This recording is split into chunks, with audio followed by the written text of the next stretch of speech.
glorious Crystal Globes.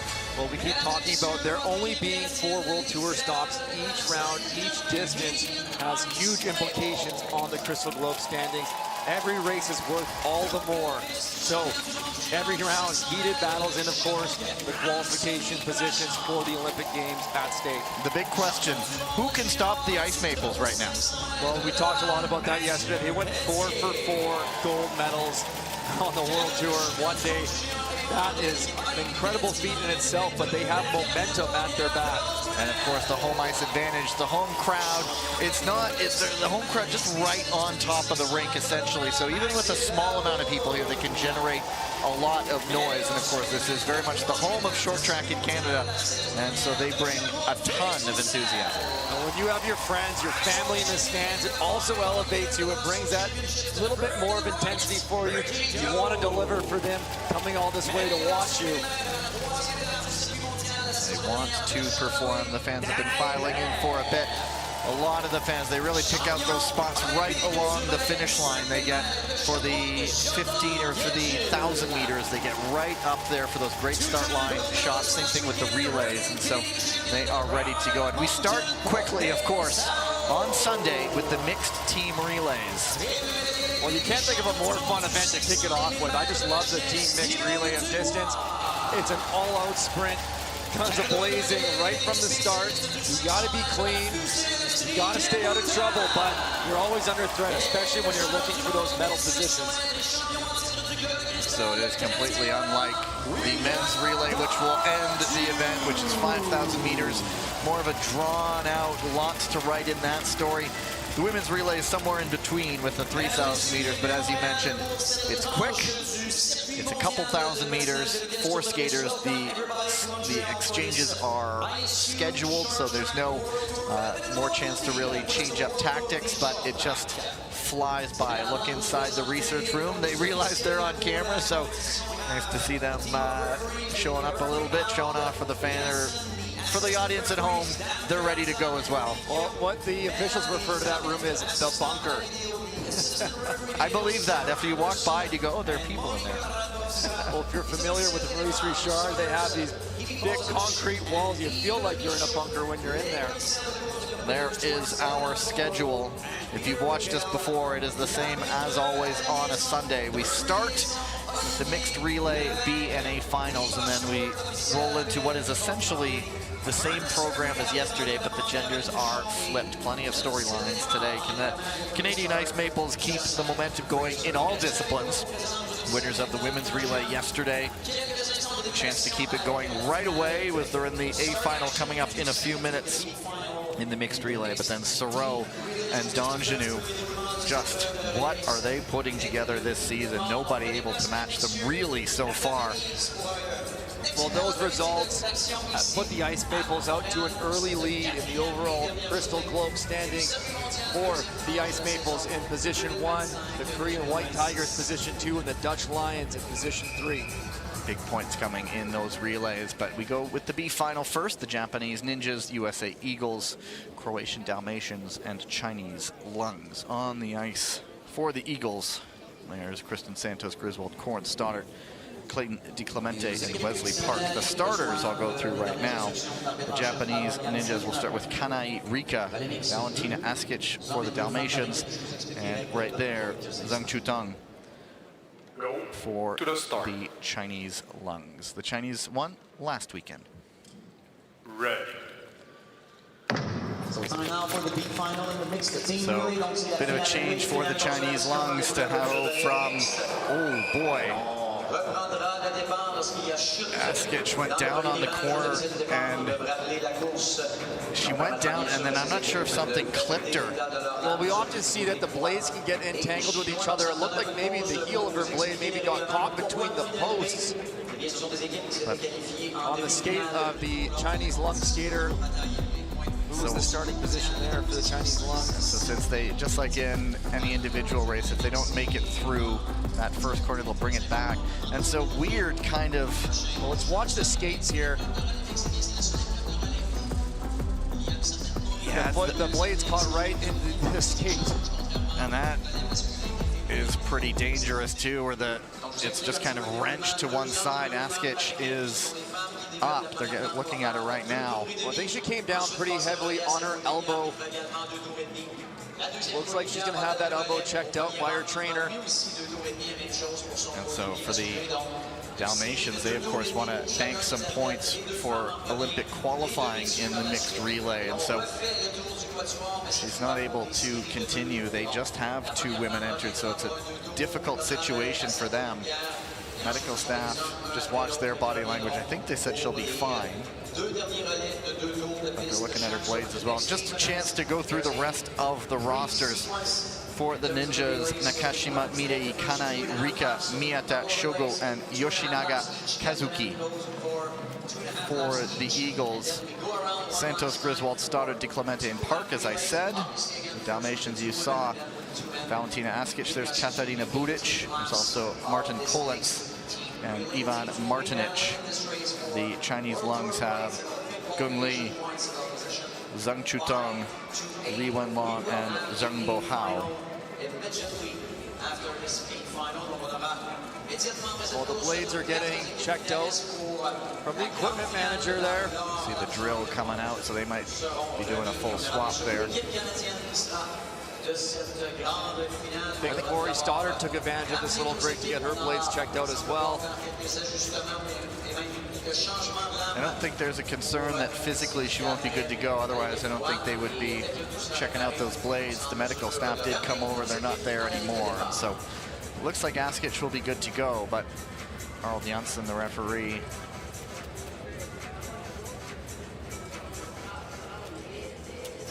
chatting with one of the Polish coaches, and whatever he said, the Japanese coach, they're nodding along in agreement.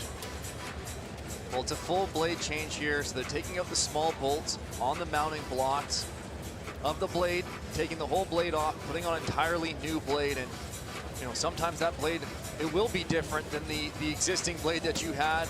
It sometimes takes a little bit getting used to. Some skaters are better at adjusting to different setups than others. But you kind of have to put that out of mind, and you just got to go to work on the ice and race like nothing's changed and give it your all, especially with a lineup like this in the B final. She's just changing the gloves too from the looks of things, but she looks like she's game to continue. So a bit of a delayed start. There she goes. Askic last season had her best international season before a crash waylaid her world championship aspirations. Askic, born in Bosnia and Herzegovina, now living in Zagreb. All right. Looks like Askic just has no time to check how she's doing. Back to the line we go. Go to the start. Ready.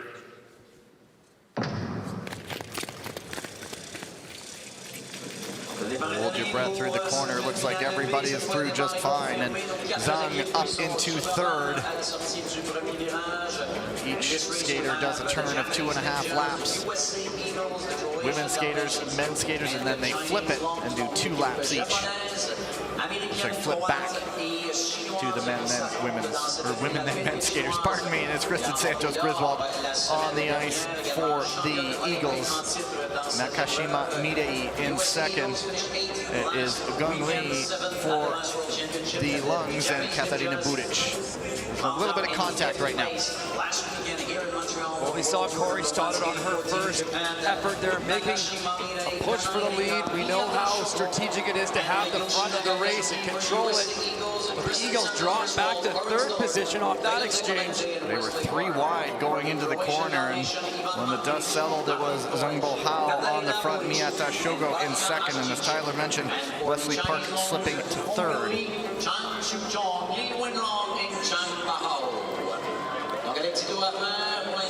Now this was a look at who will be finishing the race, and it's a move for second, not quite, just a little bit of a feint there. That was Yoshinaga. Yoshinaga seems to be struggling that left blade a little bit off the corner. I think when he was looking to make that pass, he just lost his footing and had to reset. Corey Stoddard there with a little bit of slip in the same location. Let's watch what Stoddard can do. She can close a gap in the hurry. And that she does. Santos Griswold right up behind Nakashima Mirei. But she's lost a little bit of contact there.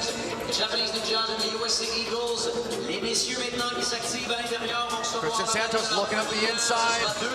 Nice clean pass. Miyata Shogo now trying to make the move back into second. That allows the Lungs a little bit of breathing room.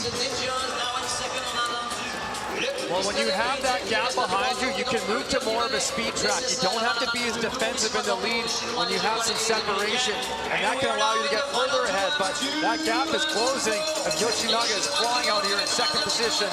Yoshinaga closing the gap on Li Wenlong. There's just really one opportunity left. I don't know if there's enough room for him to do it, and the Chinese Lungs will take the victory in the mixed relay B final. A week ago it was victory in the A final, not to be this time, but they'll pick up that victory here.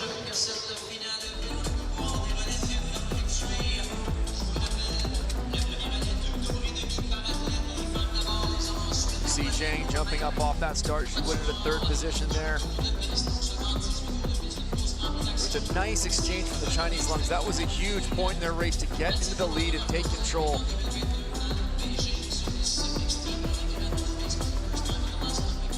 And the Ninjas made it close, but the Lungs will come away with that one. Just enough to whet the appetite a little bit. Get us warmed up. Warmed up for our first medal races already of the day. And there's the official results. Nothing needed a review. Something that we were talking about if you weren't with us last weekend. Top 12 teams in the mixed relay will compete at the Olympic Games. So just being in these A and B finals is huge points for these teams. A team like Croatia, this is a great result for them. Despite getting fourth in this race, that's still 8th overall. Some key points for them towards their Olympic goal. Of course, the standings will be sort of finalized after the World Tour ends in the Netherlands next month, and then sort of the teams will know how many athletes they'll have qualified in each distance. But the lights are down. To the introductions we go.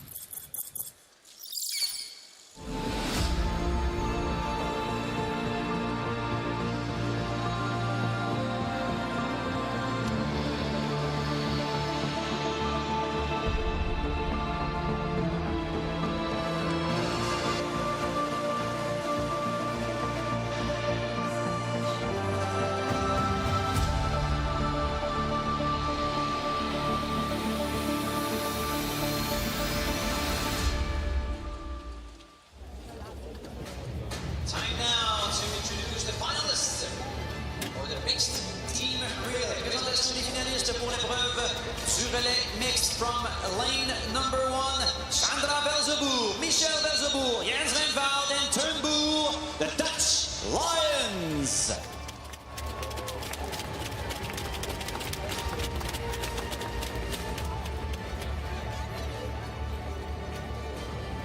De la ligne numéro 2, Dana Eblé, Courtney Sarrault, William Dangenou, Félix Roussel, les Érables de glace canadiens.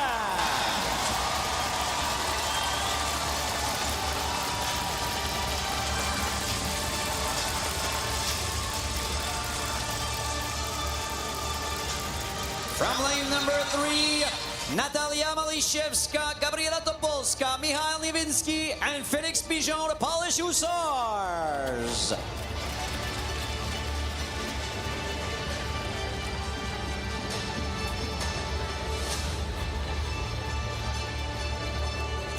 And from lane number 4, Choi Min-jong, Kim Gi-lee, Hang Dae-hon, Rim Jong-un, the Korean White Tigers.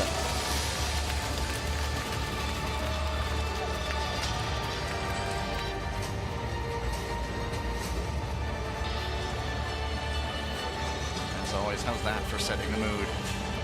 The Lions, the Ice Maples, the world champions, the Polish Hussars, and the Korean White Tigers. Tigers fourth a week ago. Canadians in third, the Dutch in second. So starting with Michelle Velzeboer, Courtney Sauro, Natalia Malashevska, and Jaemin Jong.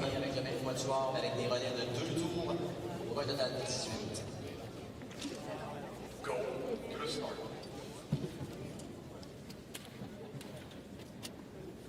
Ready.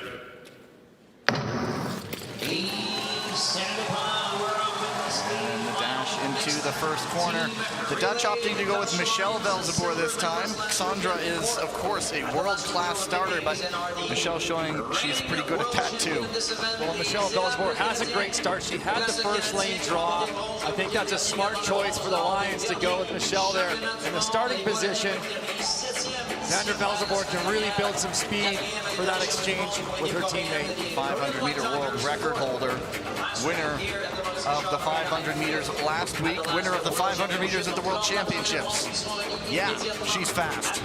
It is Sandra Velzeboer on the front as Dane Blais behind her. It'll be Thunborg coming in, Felix Roussel for the Canadians, Michał Niewinski for the Polish Hussars, and Im Jong-un for the Korean White Tigers. Felix Roussel on the outside shoulder, Thunborg, but no moves just yet. Staying a little bit relaxed, staying a little bit controlled here, way to the final. But as I said, Michał Niewinski up the inside, a nice move, and then nice heads-up play to get in rotation or get in that right order for the exchange. Well, Danjanu lost a little bit of speed on that previous corner, but Jens Van Wout, he goes down, he can't get back up. He tried to get back up, and then he couldn't hold it. So the Dutch Lions, again, now they're not sure the order. It's always confusing when that happens in a mixed relay. It's Malashevska in front right now. Sauro again, up the middle. Well, when you have a crash in the mixed relay, you're trying to keep your order. As we talked about, there's set exchanges for the male and female skaters, so they have to be on the ball when they get that tag. Dane Blais, dangerous moment when the Canadians are on the front. That is so often. Good night, good luck. Kingeely in third position. Does she have the inside? No, she has to back out. Topolska holds second. It's going to be Im Jong-un at the back. Niewinski passed Roussel a moment ago. Now it looks like he's losing ground. And the White Tigers chance to get up into second. Felix Roussel is flying out to the front of this race, handing off to William Danjanu to close it out. And Danjanu with a healthy lead. Hwang Dae-han will try to close, but it's the bell. It is Danjanu again. So often, this has one ending. Keeps the skates down again and again and again. It's Canada.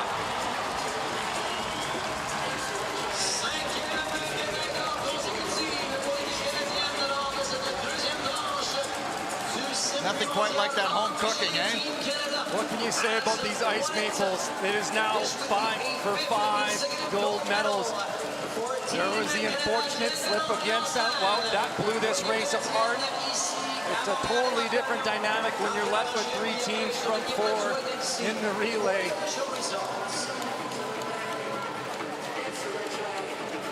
What is being looked at is a possible illegal relay, and that's just a byproduct of somewhat of the confusing nature of when a fall happens. What's the order? Who can go? Well, what you're looking for is you should be tagging up with a skater of the same gender on that exchange. But here's where Jens Van Wout just loses his footing. An unlikely slip up for him. He almost had it saved. Too little, too late, though. And Felix Roussel here, when he went to his last 2 laps on the ice, he just blew the doors off it. And he opened up a massive gap for this handoff to William Danjanu to bring it home. Hwang Dae-han on the exchange up the middle. That'll be a silver for the White Tigers, a jump up from last weekend. But I don't think the home fans will ever get tired of seeing this.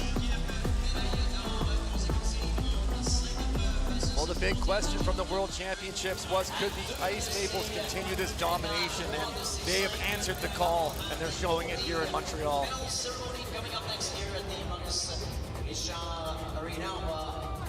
Tyler is going to go down. That possible exchange was cleared. Wouldn't have affected the outcome of the top 3 anyway. It's a good result for the Polish Hussars. They were 7th a week ago in this, and now they get a bronze medal. Like at the World Championships, where they finished behind Italy and Canada. But approaching a weekend of perfection for the Maple Leaf for the victory ceremony.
Bit of a hold-up.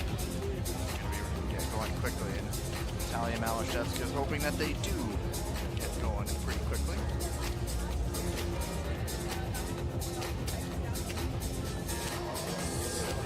Malashevska, Polska, and Nikiński. That Polish Hussars side. Taking a look at who was there in the world last year. It was Malashevska, Nikiński, Cellier. Also getting out there during the various races was Kamila Stromowska and Łukasz Kuczynski. All those skaters back this season on that Polish Hussars side. Here we go.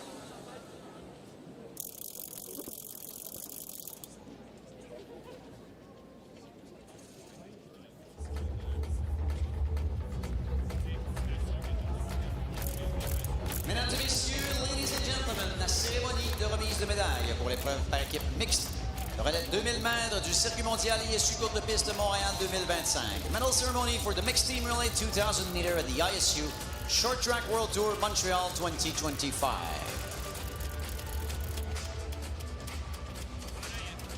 Les médailles seront présentées par the medals will be presented by the referee, l'arbitre Harold Jensen, and the assistant referee, l'arbitre adjoint Livio Mella.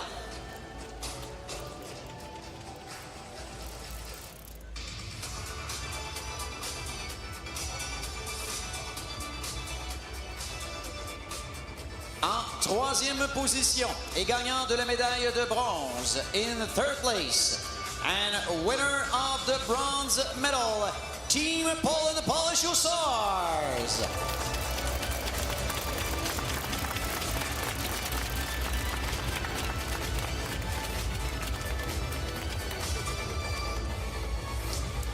Natalia Malashevska, Michal Niewinski, Félix Pichon, Diane Cellier, and Gabriela Topolska.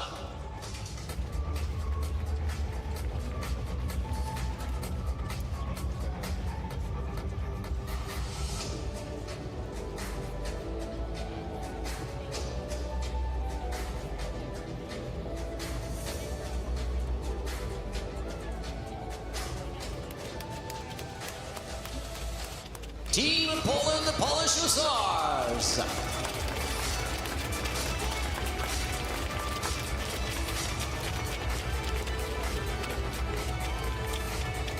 En deuxième position et gagnant de la médaille d'argent. In second place and winners of the silver medal, Team Republic of Korea, the Korean White Tigers.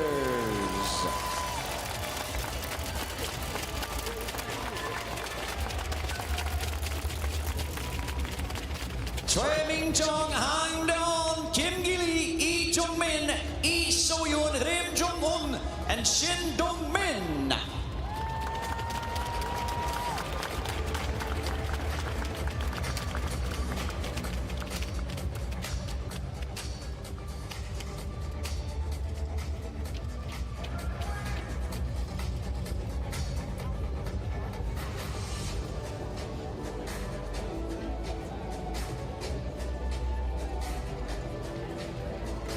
Team Republic of Korea, the Korean White Tigers.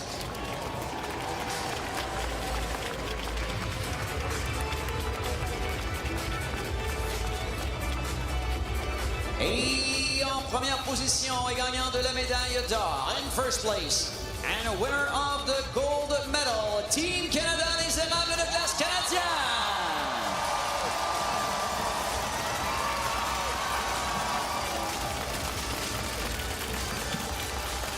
L'équipe médaillée composée de Dana Eblé, Kim Boutin, Florence Bounel, William Dangenou, Steven Dubois, Félix Roussel et Courtney Sarro.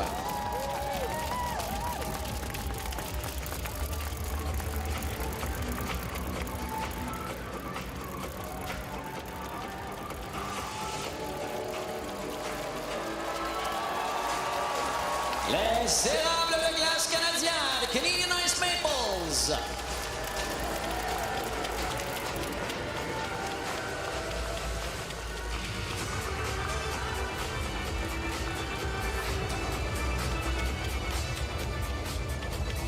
Mesdames et messieurs, nos médaillés. Ladies and gentlemen, the medalists.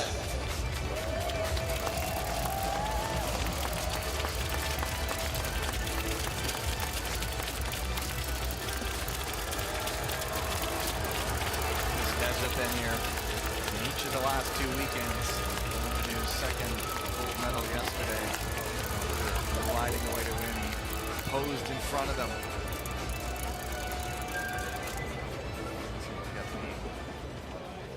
Second photo. Backdrop. And then we'll hear from Tom. Took a bit of delay before getting into the presentation. Actually ahead of schedule by a few minutes for it to catch up.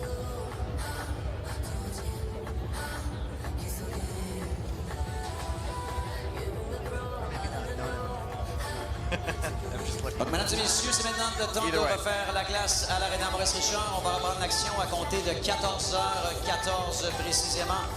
Racing will resume at 2:14 p.m. So 14 minutes time, but first you're going to hear from Tyler Dara making his way down to the ice. He's on there now.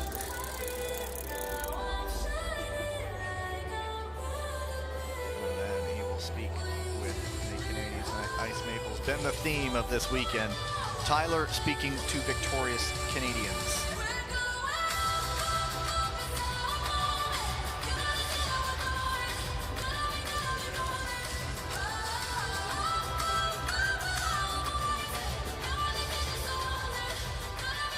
Down on the ice here with William Dangenou and Danae Blais, the team mixed relay winners here. You know, it takes a team on the ice and off the ice. What do you have to say about this Ice Maples team? I think we're just proud of what we've accomplished so far. We haven't always been able to work as good as a team, so to be able to work as a team right now and to build on that for the games is a blessing for real. Yeah.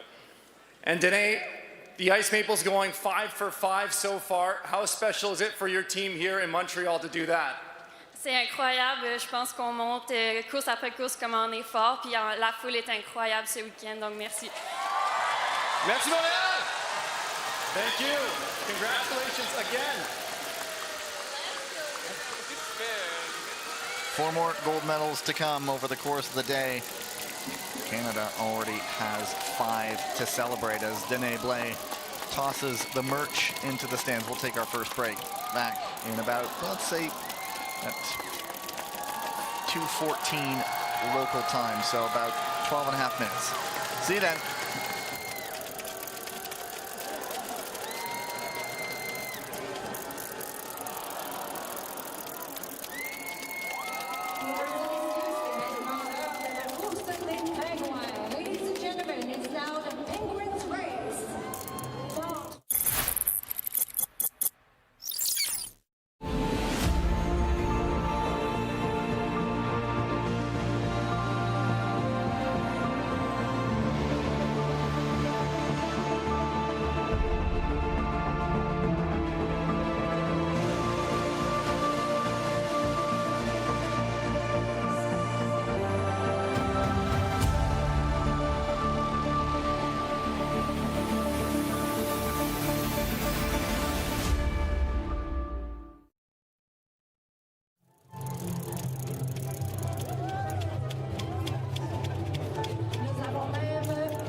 Bravo les Penguins! Congratulations, Penguins!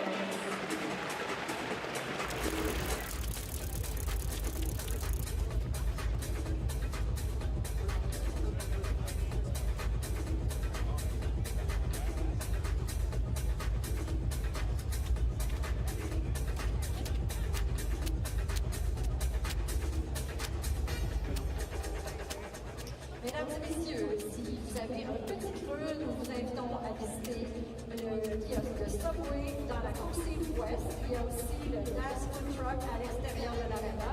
Et du côté est, nous avons les Beer Moselles et Café William et Spiel the Beans, le kiosque de Nagano Skate côté ouest et la boutique de patinage de Vitesse Canada à l'entrée. Gentlemen, if you're hungry, we have...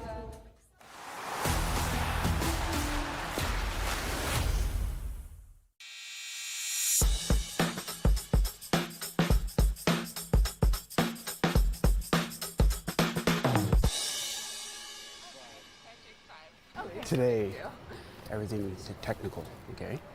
Efficiency, loose, okay? Loose here, strong core, okay? Did you wash your hair? What do you mean? You look so good. It's my birthday, I gotta let my hair down. We'll have 4 teams for our group. The Team Turkey will be 1 team. Teams of 4, you guys do 8 by 1.5. The teams of 5 will do 6 by 1.5, okay? I have a question. Uh-huh. Happy birthday to you. Happy birthday to you. Happy birthday to you. Thank you. Thank you. 35. There we go. Keep going. 10 laps.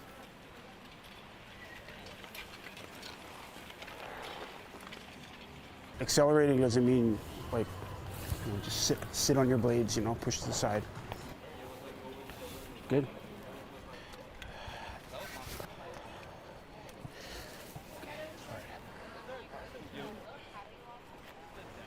Same team, everything for you. 5 by 3. Okay. Steve, I'm not even trying to be funny, Mhm. but like, I feel like neither of my skates are turning. Okay. Like I hit the turn and I'm just like shocked it's even there. Well, about to find out what's going to happen here this next one, but you know, you just have to like lock that hip position in, lean, trust, push the side, reposition. You know what? It's a good thing you're mic'd up. Yeah. It prevents me from crying and embarrassing myself today. You're mic'd up. I am. You're mic'd up. I am mic'd up. Can you tell Puff to be nice to me?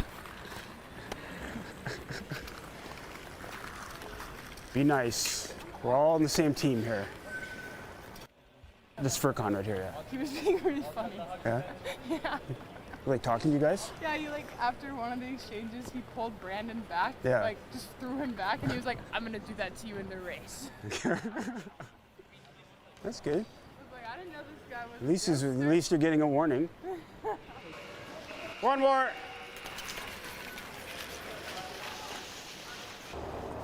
You break out on those down there? The second lap down there, Yeah. just every step I took, like, Yeah.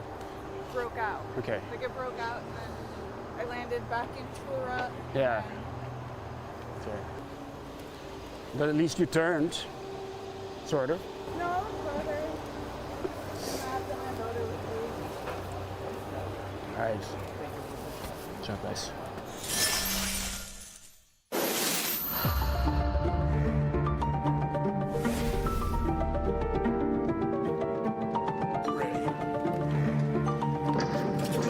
Oh my.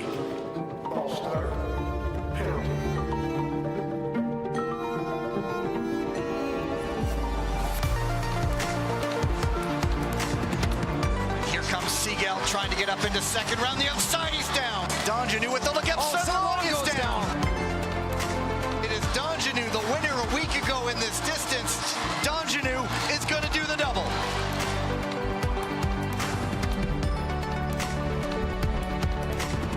We have like a fifth Canadian with us on the ice, so keep cheering and give us the energy.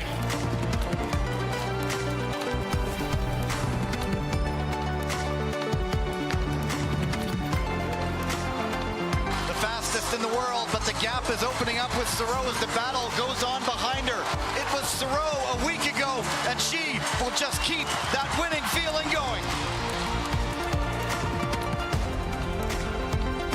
Energy. I just used the crowd, and I just wanted to say thank you. I really felt you guys, and I was in the front, and I wanted to put on a good show for you guys. So, merci Montreal. Top two, the top three, the top four of last year's World Tour, and the top five from last year's World Tour are all here.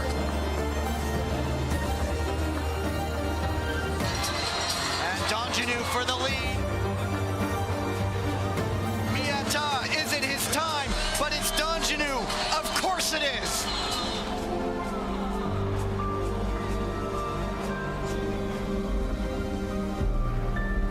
We're just happy to be able to perform that way, especially with three Canadians in that pack. Felt great, you know. Like I said, home crowd always gives us energy, so very happy about that.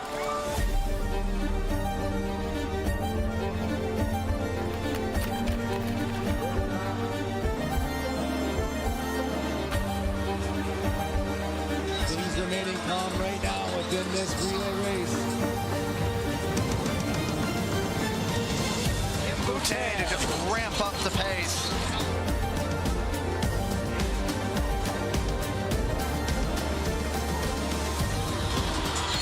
Tim Gilly up the inside. She is going to make the move, being cheered on. No stopping the Ice Maples. The world champions now back on top.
du patinage de vitesse courte de piste, le 500 mètres. Et entre les deux, on aura un quart de finale sur la distance de 1000 mètres chez les messieurs.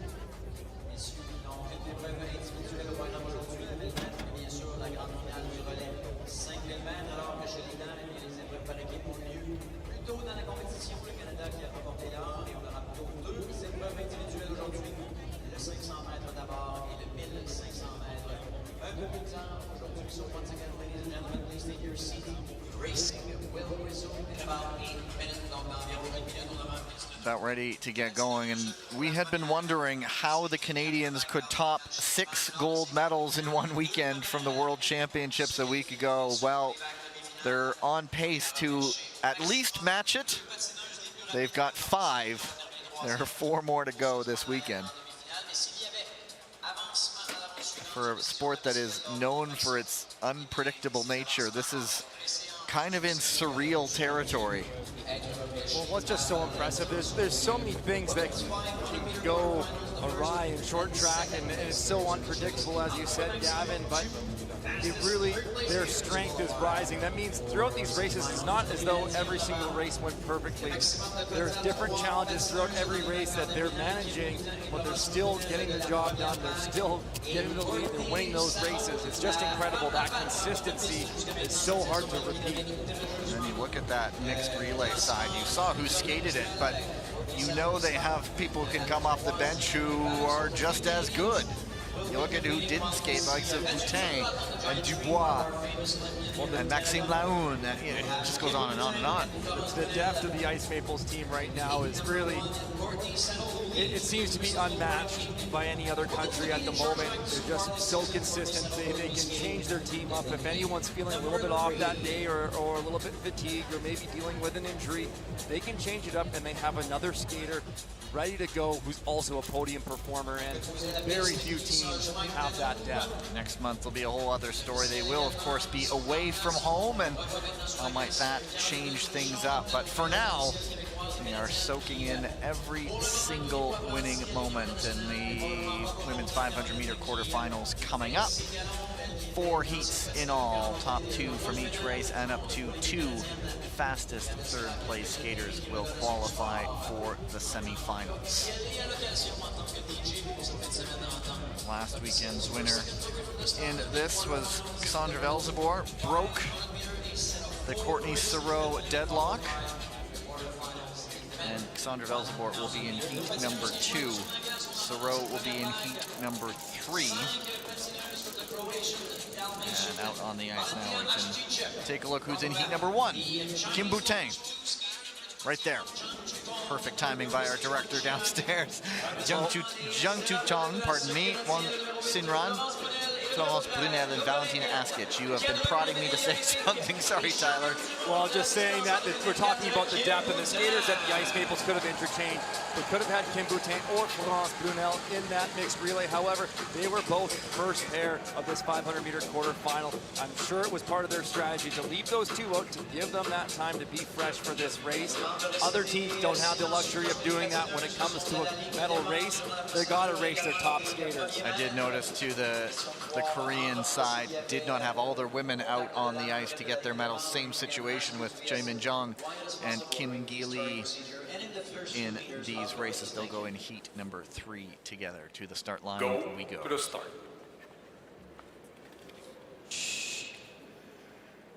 Ready.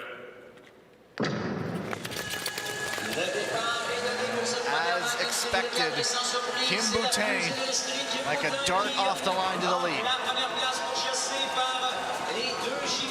Kim Boutin, as always, flying off the front of this race. It's a 2+2 qualification. You got to be top 2 in this race, and then we're looking for the fastest thirds or advancement positions. Here comes Brunel. She's got a lot of work to do, but Kim Boutin with a healthy gap, and there is Brunel into third, and she makes that stick. Not done yet, though. The battle for second. The door was not open there. She had to back out of that pass and dump some speed. And it will be Boutin, Zhang Jutong, and Wang Xinruan. Third, had that chance to bounce back as Brunel was losing speed there down the stretch. Kim Boutin putting down a 42.26 500-meter time, very quick, and that's going to benefit her hugely in the semifinals, where she's going to be one to have that first lane position once again. And you can see Kim Boutin, sometimes when she gets to the finals, she changes up off the start. She may accelerate, win the start, and then kind of relax. She's less concerned about time then, but in the quarterfinals and the semis, that time still has a huge impact on the later rounds. That dash there to the line. Kudos to Wang Xingruan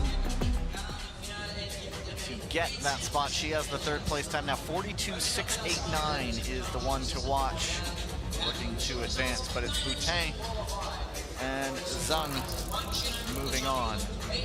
We'll just jump right into heat number 2. Now out on the ice, you see that was Cassandra Velzeboer first out in that their deep blue or dark purple helmet. It's an interesting color combination. Either way, there's Velzeboer, Martina Valchipina, Fan Cushing, Hannah Desmet, and Selma Poutsma. That is a heck of a lineup too. Well, of course, Cassandra Velzeboer has one of the fastest, if not the fastest start in short track speed skating. But Selma Poutsma in position 5 is equally quick off the start line. We'll see what kind of pressure that Selma Poutsma can put on the rest of the pack from position number 5. She's going to have to be very aggressive to get up towards the front of the race quickly. Valchipina there, a 33-year-old, missed last season. Very nice to have her back. Go to the start.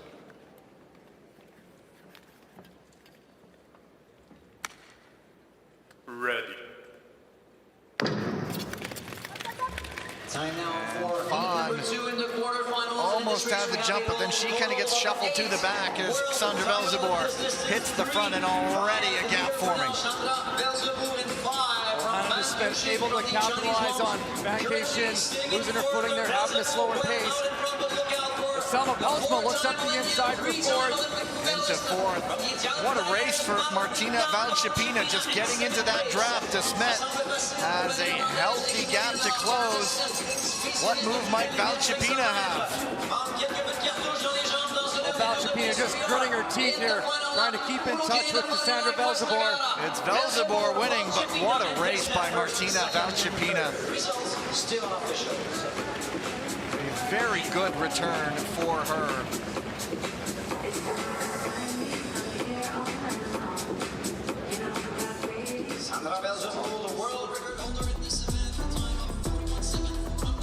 Martina Valchipina does a terrific job. Does that bump with vacation off the start. Hannah Desmet's able to move into 3rd position. The Kevlar strap of Cassandra Velzeboer is undone on her skate there. She's very fortunate to not have caught the toe of her blade or stepped on that strap, which is flapping in the wind as you see on the screen. I think we saw that last weekend too. I think it was again Velzeboer. She's wearing Kevlar or Dyneema cut-resistant ankle guard to protect any time the feet or the blade may come in contact with your legs and getting laceration, but they're Velcroed underneath the boot, and that Velcro clearly came undone during that start. But Martina Valchipina, great race, and that time of Cassandra Velzeboer nearly matching that of Kim Boutin from the previous heat. So a 42.958 for Desmet. That puts her behind Wang Xingruan as 3rd place times go. Heat number 3, Soro, Santos Griswold, Choi Min Jong, Kim Gil Lee, and Ariana Siegel. Go to the start. Ready. I don't know if I'll ever get over seeing how deep some of these fields are. And it is Soro to the front. We're going to keep an eye on Kristen Santos Griswold here, trapped closely by Choi Min Jong. Hasn't been the best couple of weekends for her. She will certainly want to finish in the ascendancy. In her Crystal Globe season last year, it was a slow start, and it really picked up near the end. She is right behind Courtney Soro. Choi Min Jong also there. Well, Kristen Santos looking around the outside, looking around the inside, sorry. Is there an opening for Choi to get up into 2nd at the line? It's Soro, and oh my! That finish was tight. Christian Santos Griswold going a little bit more defensive in that last lap. He protect the second position against Choi Min-jong. The veteran Choi Min-jong looking around the outside. She knew that lane was closed down from Kristen, looking to try to take her at the finish line. So we'll go to see this photo finish. It's going to be close. It's a matter of who got the timing down. I think it looks like possibly Santos Griswold may have hung on. And I'm writing that in very faint pencil. Well, you can see Kristen Santos guarding the inside lane. Choi Min-jong, there it is. Santos protecting again. Choi Min-jong on the outside. And it is by 0.02 of a second. Santos Griswold getting that second qualifying spot. And we can't see her blade there, but there is a camera on the other side that they sort of line it all up with it. And so Santos Griswold gets the second automatic qualifying spot. A 42.245 is now the fastest third place time for Choi Min-jong, and Hannah De Smet will not be moving into the semifinals.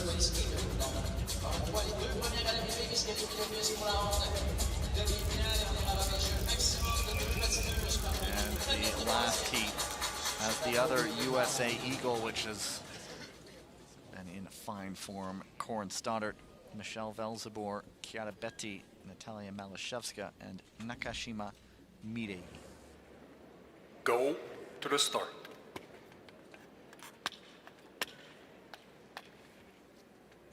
Ready.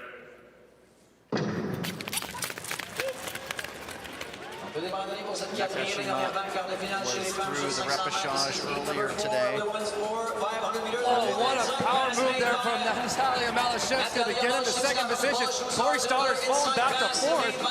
Betti up into third. Michelle Velzebor off and away. The door opens up here perhaps for Stoddart. She has a gap to close on Malashevska. She gets around Betti. Now it is the hard charging Corin Stoddart, pardon me, but it's Michelle Velzebor off the start. It is going to be a dash for second. Stoddart just makes it look so smooth. Under pressure, maybe. Did she show it? Absolutely not. Incredible finishing laps from Corin Stoddart there. There was a huge gap to overcome. She stayed patient, even though she'd fallen all the way back to fourth. She didn't let that get to her, and then she just has this explosive speed through the final two laps to close that gap and move into second. It was Michelle Velzebor off on. Here's a look back. That was Malashevska moving all the way from fourth to second in that turn. Betti initially got the jumping. She saw that Stoddart maybe had lost a bit of speed in that pass.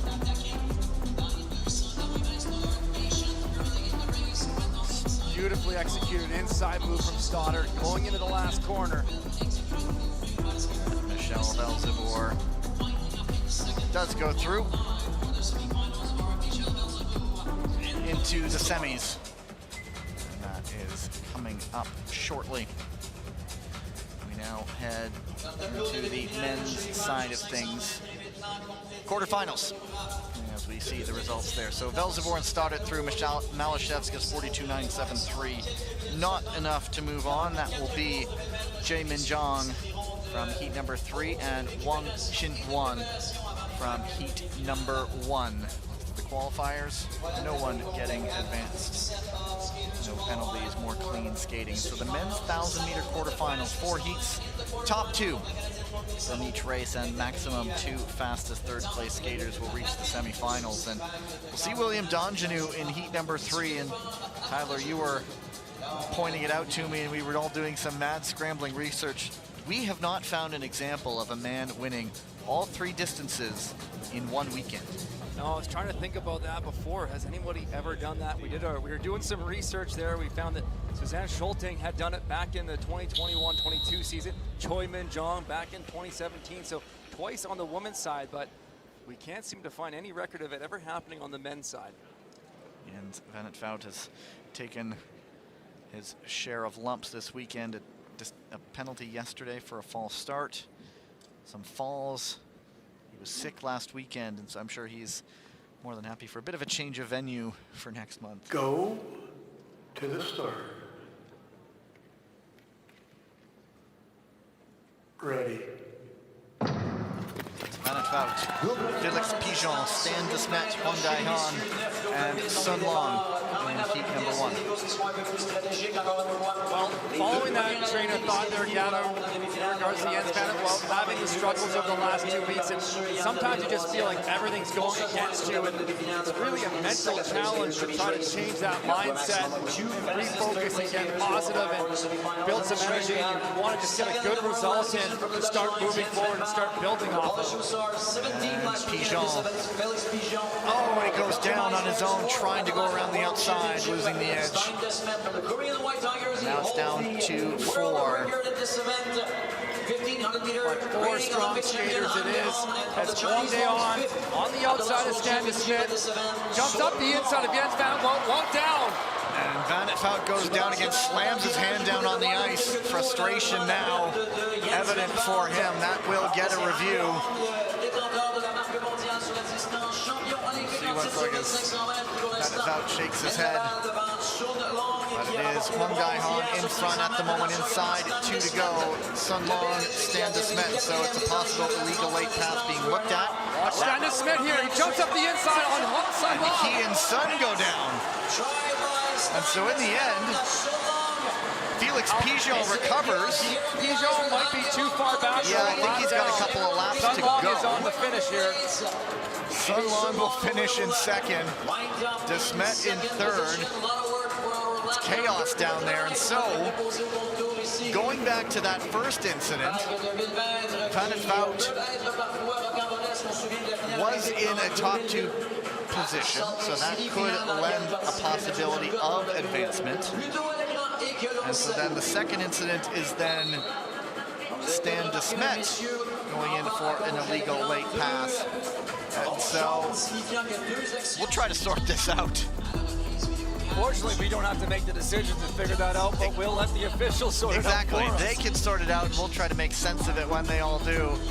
Well, Stan de Smet, he's a very strong passer. He likes to go up the inside, but I felt like the pace was still relaxed enough at the end. I was expecting to try to go wide, but there's a look at Pigeon. I think he hit one of the old tracks, caught a rut from one of the previous races. So this is the move on Van der Velde. And nope, he's on his own. It's tight. There's just these smallest of touches, but it's very faint. And there's the jump up to the inside, late pass from Stan de Smet. So yeah, I mean, it was just a delayed sort of skid out from Van der Velde, but there could have been some contact that does set it all in motion. And so, yeah, it's a good thing I'm not the one trying to make sense of all this. Yeah, there might have been a bit of an arm there, but a rare show of frustration from Van der Velde. Well, we talked about it already before that race, just having that string of bad luck, things not going in your favor, and sometimes it feels like everything's stacked against you, and that's another one of those moments for Jens van der Velde. Maybe he's waiting if there's a possible advancement. That first one was cleared, so this is the one they're still looking at as a possible illegal late pass. You see Wang Dae-han looking over his shoulder. There's the dive up the inside of Stan de Smet trying to save it. And then, of course, possible shared responsibility as well. But you see Sun Long is a little bit wider on that corner entry, so he did leave that door open for Stan de Smet to try to jump into.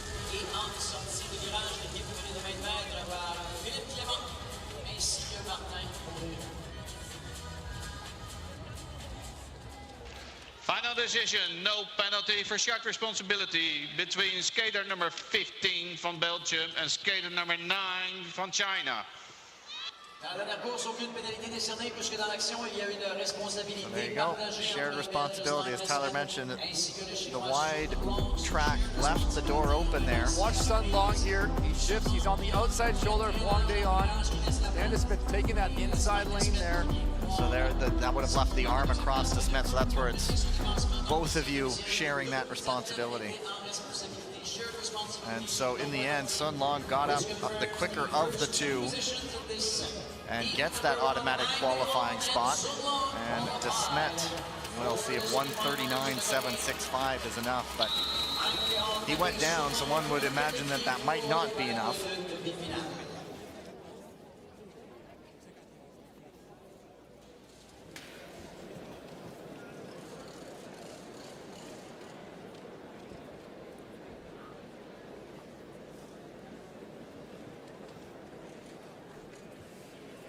Go to the start.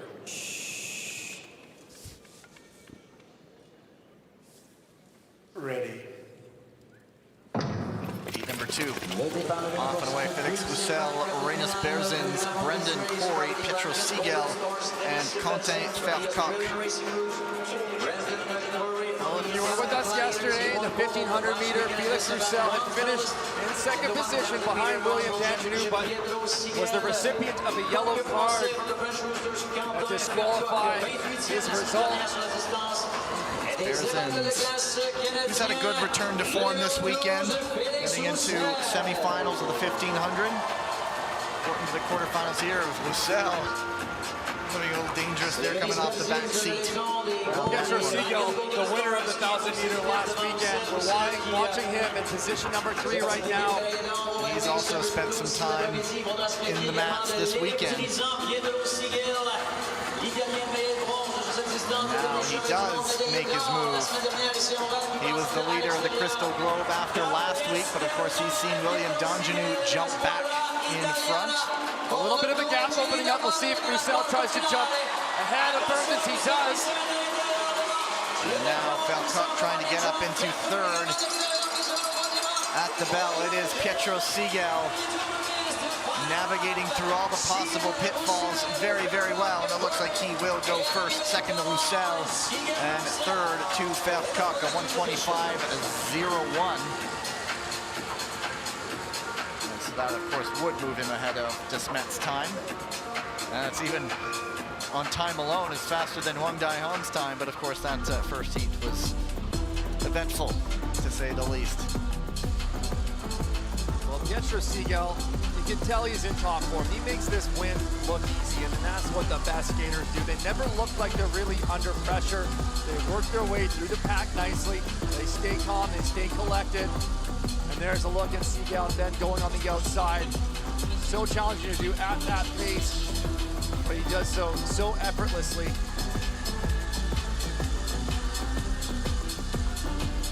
And again, we talk about, the Olympic qualifications, just an added stress for all these skaters here to give it everything they have in every round to improve their rankings. Boy, it's just a neutral expression for Siegel. It's all business when he's on the ice. There you go. Siegel, Roussel through Fercoq. 125 even. 0-0-0 to the thousandths of a second. Fercoq will now see how his time holds up. Heat number 3, Danjanu Dubois, Shin Dong Min, Roberts Kreuzbergs, and Lin Xiaojun.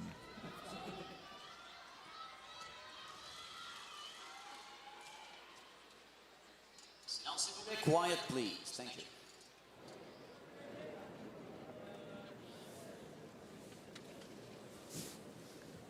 Go to the start.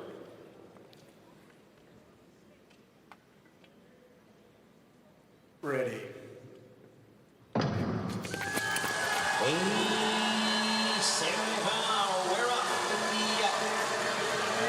Danjanu, Shin, Dubois, and Kreuzbergs. Lin Xiaojun, very much comfortable back there. Great passer, as Tyler always likes to point out. So lots to play out here for the next little bit. Well, Shin Dong-min and William Danjanu going back and forth on this lead. Kreuzberg's looking to better his position. Up behind William Danjanu. Just a stacked race here. This was Danjanu and Dubois racing to the line at the World Championships in Beijing in March. Dubois collecting his 2nd World Championship in the distance. But Kreuzbergs loves to be near the front. Kreuzberg's looking up the inside of Danjanu. Danjanu stepping out. Will he return the favor? He will. Back he comes. Danjanu to the lead. 2 laps to go here. Keep an eye on Dubois, position 3. Pace is high though. It's a tall order getting around Roberts Kreuzbergs. And it's 3 going for 3rd place right now. What might Dubois have left to do? It's Danjanu and it's Kreuzbergs 1 and 2.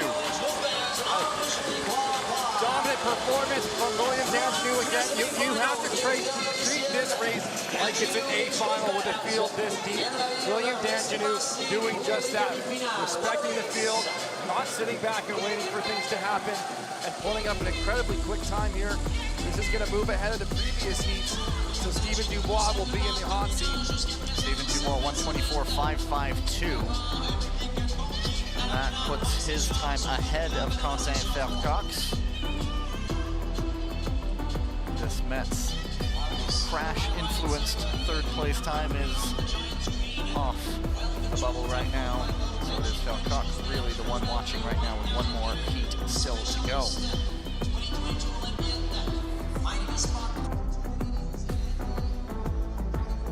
Great result for Roberts Cruisbergs, though. Faced some adversity over the past 2 weekends, but looking very strong today in the quarterfinals as he moves on to the semis.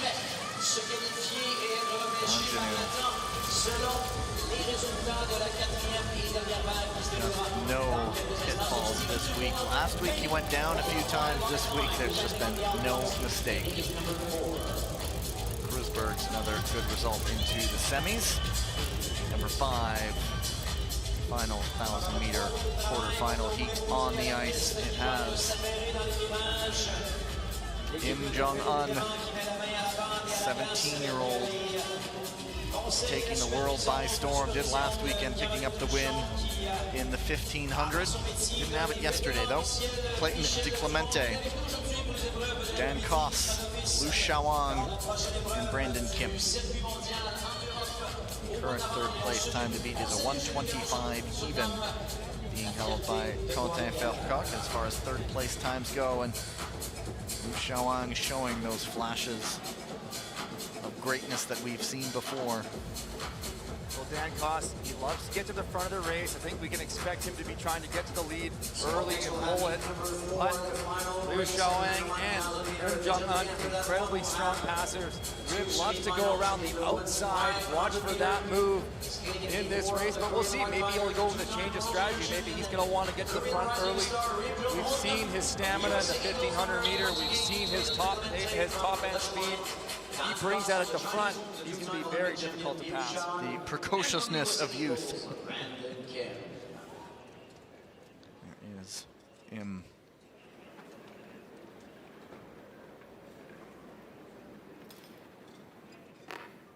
Go to the start. Ready. With Im, you see him getting off the ice too. He still has that wide-eyed look of someone who maybe still can't believe he's here. Just the smile, taking it all in. Really is. Just this rapid ascendancy. Im Jong-un taking the lead. Clayton DeClemente responding. Dan Koss back in position 5. Unfamiliar territory for him. Perhaps taking a look around the outside, but yeah, new territory for Dan Koss as DeClemente has ramped up the speed. Well, we gotta watch. Im Jong-un leaving a very little bit of a gap here. He may choose to accelerate into it, make a pass right by Clayton as he closes it. And he does. And he goes to the lead. Liu into second, aware of the dangers that young man presents.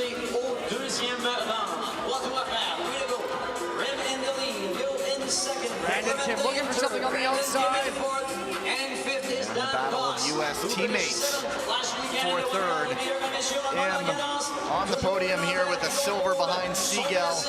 Last week, in addition to his gold in the 1,500 meters, he wants to get back on course to another A final.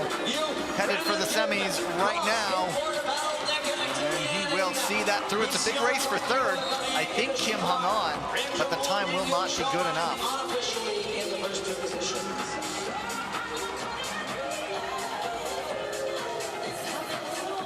Well, nice to see the change of tactics from Im Jong-un there. Opting more to be in the front of this race from the start. He lets Clayton DeClemente go for a little while, but as soon as he closes that gap up, regaining the lead and controlling the race from the front.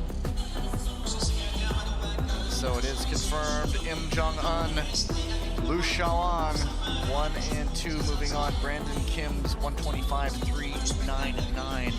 Not quick enough to unseat Quentin Vercoq in that third place time. And so the third place time is going through our Vercoq and Steven Dubois. Liu Xiaoang, we talked about it frequently, but just looking like he's really building towards these games so well. A bit of a disappointing season for him last year, but in top form, he's making things look effortless. He's not showing his cards just yet. There you go. Those results confirmed. We will head back into the women's 500 meters now. Already on the ice. And this is what will take us to the next ice resurfacing break, if I'm not mistaken. List of all the qualifiers. We'll see them coming up shortly. Heat number 1 on the ice in the women's 500-meter semifinals has Courtney Sereau, Kristen Santos Griswold, Che Min-jong, Michelle Velzeboer, and Corin Stoddart. One of the many, many races that on another day is an A final. But it will be top 2 automatically moving into the A final, and then the potentially one fastest third place skater joining them. Go to the start. Ready. This was the one race Sereau did not claim gold in a week ago. And she would be looking for the first women's skater to claim all 3 individual titles in a weekend since Suzanne Schulting did it a number of years ago. And Chai losing some room there. Sereau just driving the pace up front. Michelle Velzeboer jumping into 4th. And the 2 USA Eagles are there. They could go toe-to-toe when it comes down to that invaluable second place spot. Stoddart not making the move. Michelle Velzeboer is there. And it's Sereau again making it look pretty easy. Santos Griswold looked like she will join. Well, it's always interesting to see teammates coming up on each other within a race. They have Cory Stoddart and Kristen Santos Griswold an incredible amount of respect, and they're some of the closest of friends. And when you see that happening, they may have that second thought or that hesitation of, do I make that move here? It's a bit of him, he's kind of looking at Cory Stoddart thinking, she's kind of eyeing it up, but she never really made a push for it on Kristen. Not look really like it was opening up for her. And so Stoddart's time is a 42.457. It is confirmed Santos Griswold and Sereau going through. And so, you know, you look at that build from Santos Griswold into an A final. Be a very dangerous player. But let's face it, at this stage of the game, in an A final, they're all dangerous players. There are the results confirmed. So watch that time for third, 42.457 by Corin Stoddart. She picking up 3 bronze medals a week ago, a feat, accomplishment unto itself. Here we go with heat number 2. And of course, in position 1, it's Sandra Velzeboer and Kim Boutin in 2. One of those times we get to see the 2 best starters side by side. Also here is Zhang Chutong, Martina Valchipina, and Wang Xingruan. Go to the start.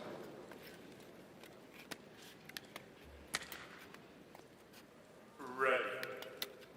And what a start by Boutin. My goodness. Blows off that line. The reaction is just incredible. Part of me is wondering if Sandra Velzeboer was wanting him to get the start on her and then settle in behind and make this pass again as she did last weekend in the final. And what a move by Sandra Velzeboer. And now she is just blowing the doors off this field.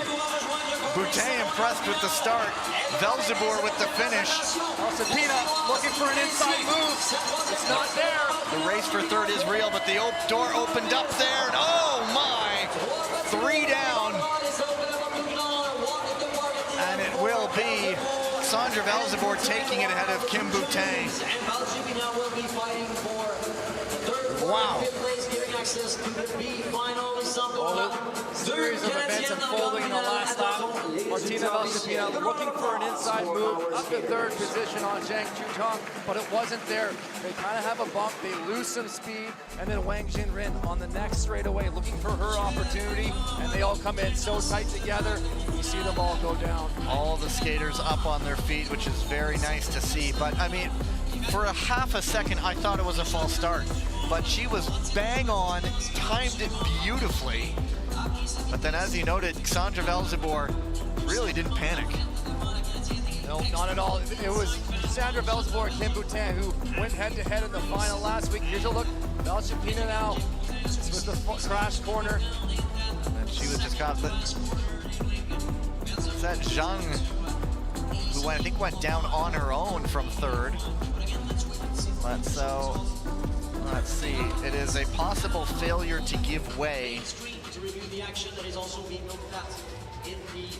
And then, of course, it's in that third position, which is one of those possible advancement spots. So, boy, I don't know.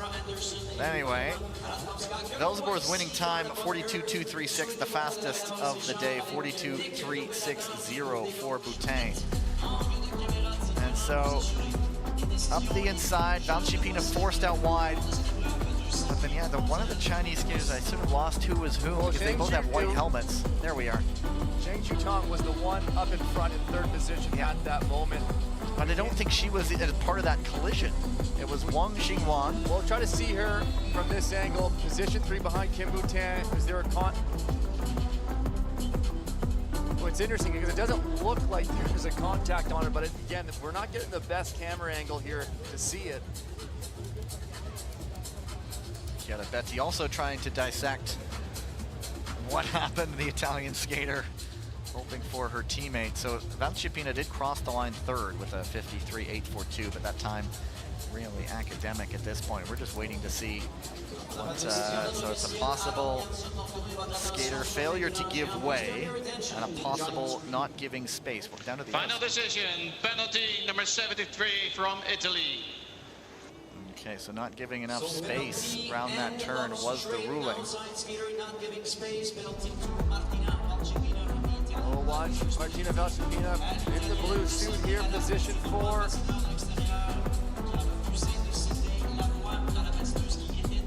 Squeezing out. There you go. And so no advancements, and that means Corin Stoddart will get through as the one third place time. There are the results.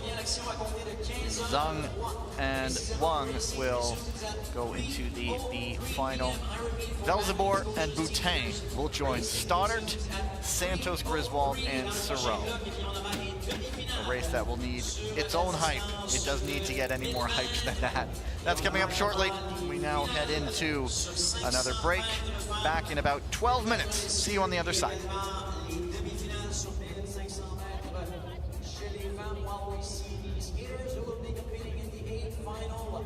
Later this afternoon in block number 3, we have a short break for ice resurfacing. Racing will resume at 3:03. On voit maintenant l'écran les patineuses qui seront de la finale V, finale de consolation. On reprendra les courses à compter de 15h03 avec bloc 3 qui sera un bloc mémorable. En passe un papier avec les demi-finales 1000 mètres chez les messieurs, grande finale et finale de consolation 500 mètres femmes et 1000 mètres messieurs. Beaucoup de Canadiens en piste. Ils batailleront pour l'or, l'argent et le bronze tant chez les femmes que chez les messieurs. Et on conclura ce bloc 3 avec les demi-finales chez les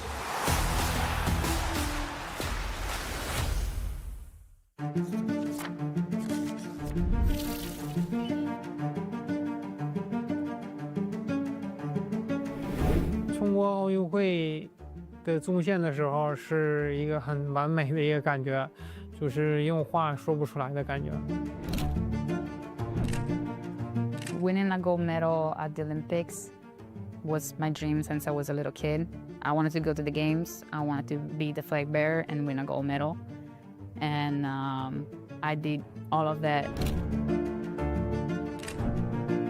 The journey to that gold medal was long and hard, and I had to, completely renovate myself, evolve, change completely the way I train. So there was a lot behind that medal, and when I finally got it, it was pretty amazing.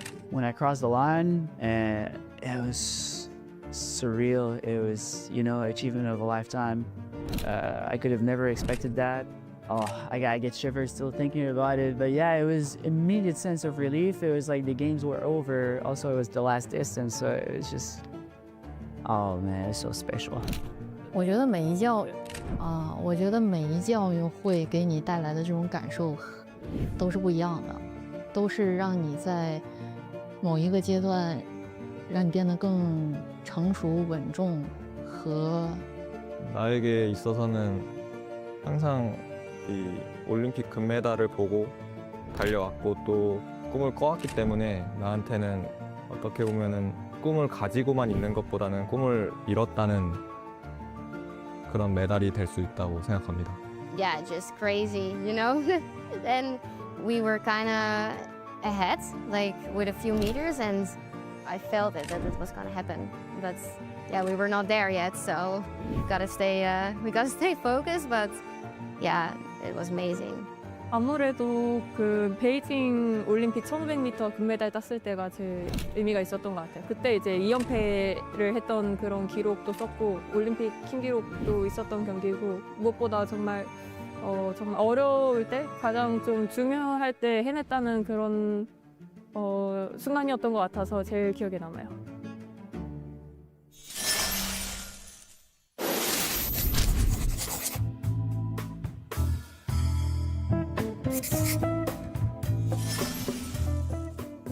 I'm Michael Niewinski, and this is my drawing of a Polish hussar. 2, 2, 2, 2, 2, 2, 2, 2. 3, 2, 1. For 30 seconds, so it's even less than 500 meters race. If I would have one day, I think I would not make something much better, so it's all right. G'day, I'm Brendan Corey, and this is my attempt at drawing an Australian racing roux.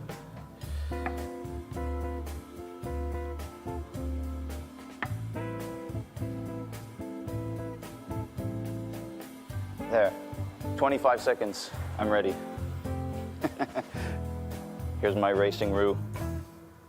He's looking fast. Hi, this is Peter. This is my drawing of the Luxembourg Dukes.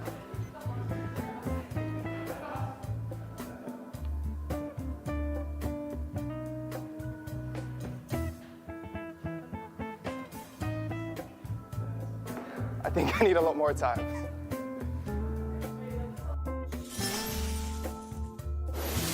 Hi, I'm Peter Grosclose, and I'm going to attempt to draw a Philippine samurai in 30 seconds.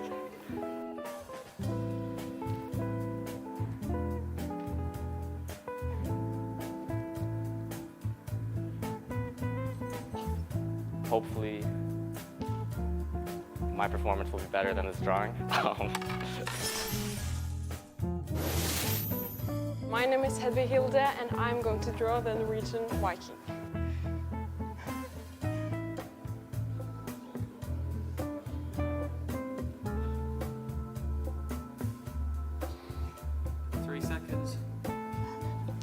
This is the Norwegian Viking. Very similar. Not really.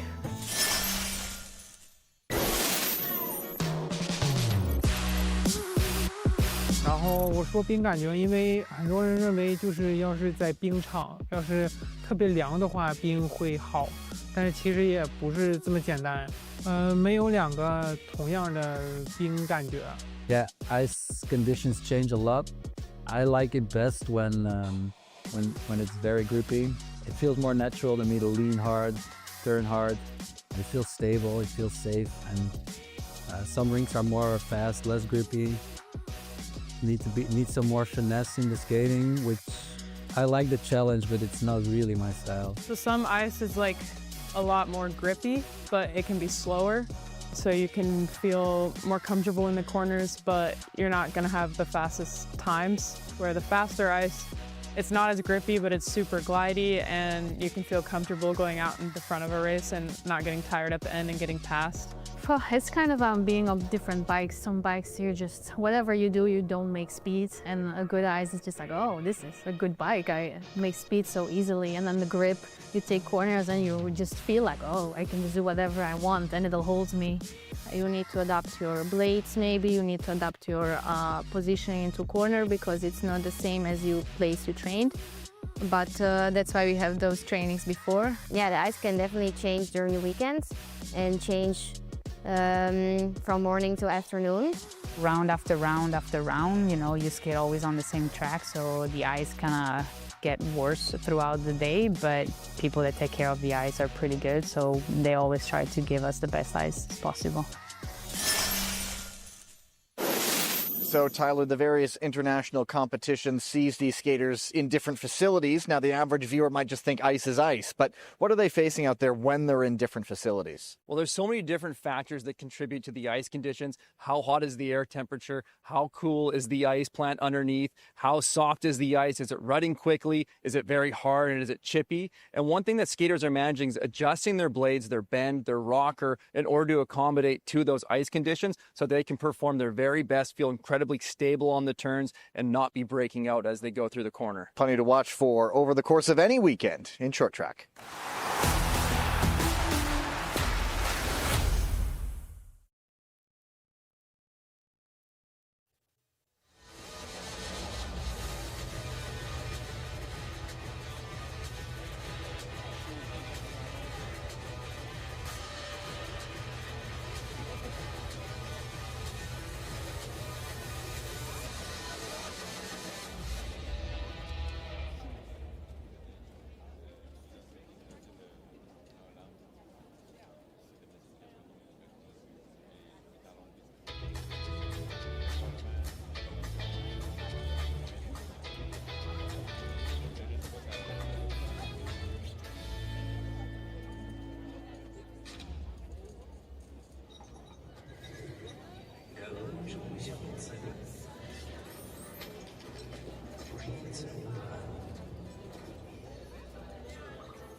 Mesdames et messieurs, prenez place dans moins de 2 minutes. On reprend l'action avec le bloc le plus long de l'après-midi, mais également le plus excitant avec nous avons les demi-finales chez les messieurs sur 1000 mètres. On aura les vagues demi-finales. Les 3 Canadiens en liste dans cette épreuve qui seront des vagues demi-finales. William D'Angelo et Steven Dubois qui seront de la vague numéro 1, exclus celle de la vague numéro 2. Donc on débutera avec ces vagues de demi-finales sur 1000 mètres. Et par la suite, eh bien, on passera au final chez les femmes sur la distance de 500 mètres. On débutera avec la finale B, finale consolation. Et ensuite, ce sera la grande finale, finale A, l'or, l'argent et le bronze.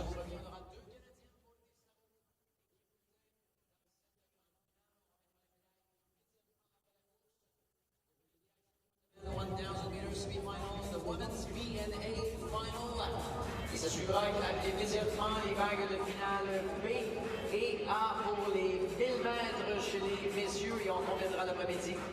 On complétera ce troisième bloc avec les vagues demi-finale 1500 mètres chez les femmes. So after the women's 500 meter finals, we'll have the men's 1,000 meter finals and we'll wrap up block number 3. Back for more big races.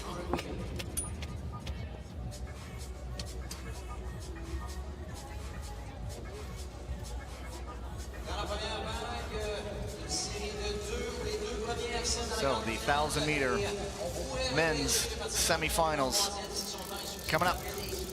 2 of the 3 Canadian Ice Maples in heat number 1. They qualified all 3 again for the semis here today. So heat number 1, once again, we'll have Donjanu and Dubois.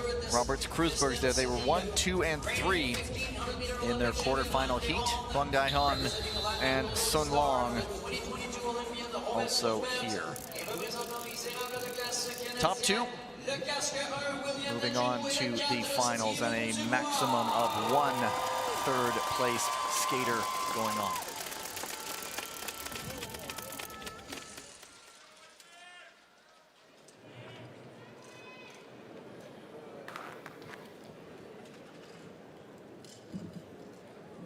Go to the start.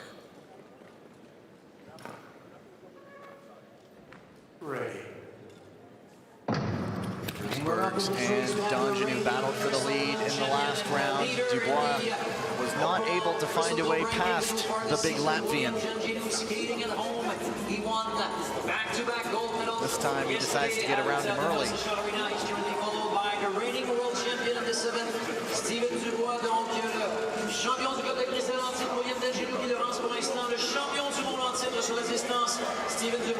Dubois now looking for take the lead.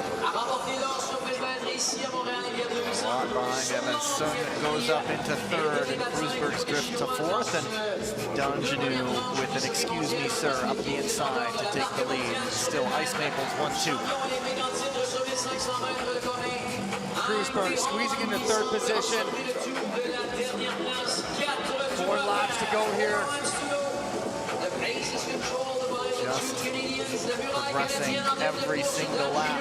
This time just a touch over 9-second lap time. Sun Long trying to get into 3rd. Bump on the back of Stephen Dubois. Kreuzberg moves into 2nd position, and Huang Daihan makes his move. Kreuzberg just barged his way through there into 2nd, and Dubois lost a lot of speed, but Donjanu in the lead. Huang trying to push late, and he goes side by side with Kreuzberg's. And one thing we do know is Donjanu will try to make it 3 gold. And Huang Daihan with the, I didn't do anything. Promise. So you don't have any reviews up on the board. They, of course, will take a look at it. What else can we say about William Donjanu here, just controlling the race? You can see the athletes, the other skaters on the ice, just giving him tremendous respect. They know he's the one to watch out here. Stephen Dubois is to look as he goes to the front of the race. William Donjanu doesn't wait long before going back. And this might be the contact that we end up seeing. No, not this corner just yet. Sun Long coming up, and then Kreuzberg, I think, went up the inside when I was all there. That slid Dubois wide. And so the incident here is Sun Long, possible failure to give way. I believe it's actually Huang Daihan. That would have been for a top 2 position.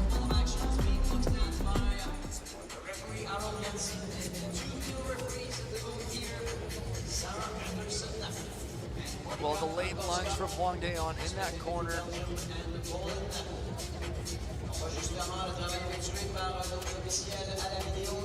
And so, yeah, what I believe what is being looked at is that incident that forced Dubois out wide, starting with Sun Long, going into Kreuzberg's, and that forced out Stephen Dubois. And so this is it right here. So that could be a possible advancement, and then the second incident would be Huang Daihan. So here it is.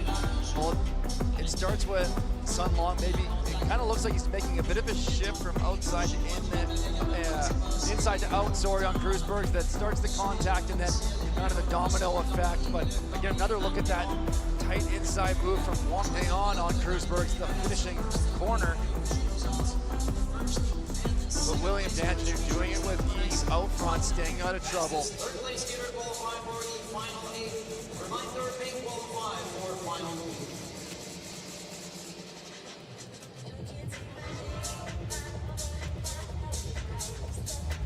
So the 2 separate incidents.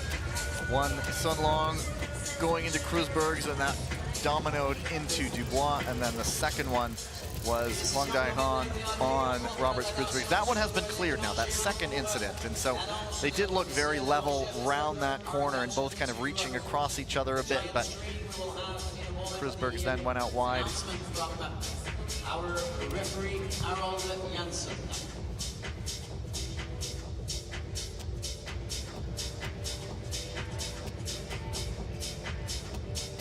Everybody on pins and needles now, waiting for the official decision here.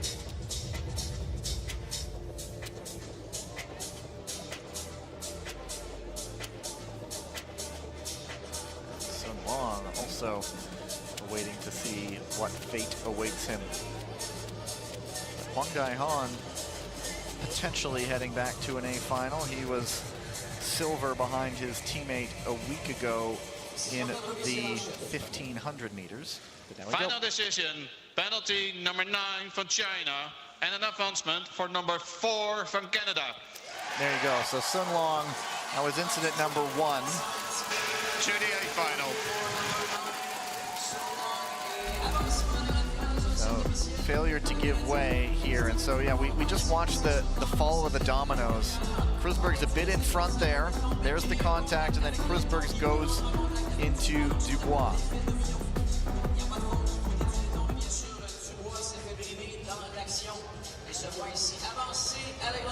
And so with Dubois advanced, that takes away the third place skater. So it's really just top 2 for heat number 2, barring any advancements. And you see who's moved on there from heat 1. Heat 2, Pietro Siegel, Felix Roussel, Quentin Vercoq, Im Jong-un, and Liu Shaoan. Siegel and Im have been paired in several heats together over the course of these last 2 weeks. Go to the start.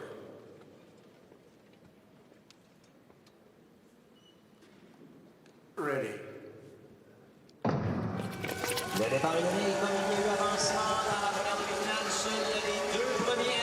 so this time, the young Korean skater does not get to the front, but he's trying to remedy that quickly. But Felix Roussel also has different ideas in mind. Well, you can see all skaters quickly looking towards the lead of this race. Pietro Siegel got off the line fast, but Felix Roussel and Im Jong-un wanting to be at the front. And the pace settles in for just a moment here. And Quentin Vercoq now taking advantage of the slower pace. I like this move early when the pace relaxes, capitalize on the opportunity to get to the front. This would certainly be the feather in the cap of the French Rooster if he can emerge from all this one against some top talent. And it's Siegel now going a long way round as Roussel jumps up the inside. Well, Felix Roussel, Im Jong-un down on that corner. Im is down. I do not think there was contact. All the while, it's Roussel, now Siegel. Where is the moment? Is this the moment? This is the moment. Shaoling, patient in fourth, working his way up to third now. Third place will not be good enough. It is Felix Roussel, all 3 Canadians going into the A final. It just keeps getting better for them.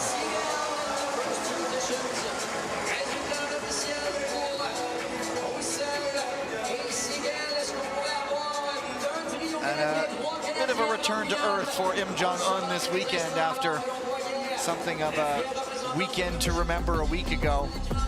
Not able to get to the A final.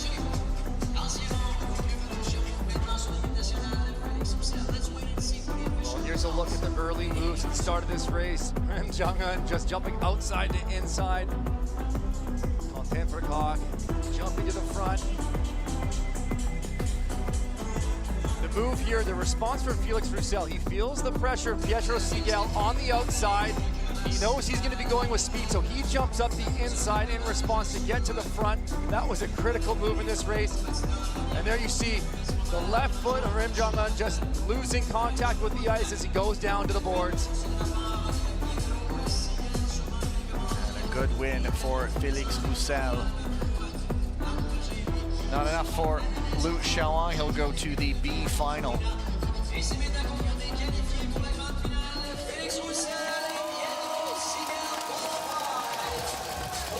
whatever the Canadian Ice Maples have been doing, it continues to work. All three to skate for gold in the men's 1,000 meters. And of course, Donjanu trying to make it a perfect weekend. There's a look. Wang Daihan and Petro Sigel will try to play spoilers in hostile territory. There will be the B final.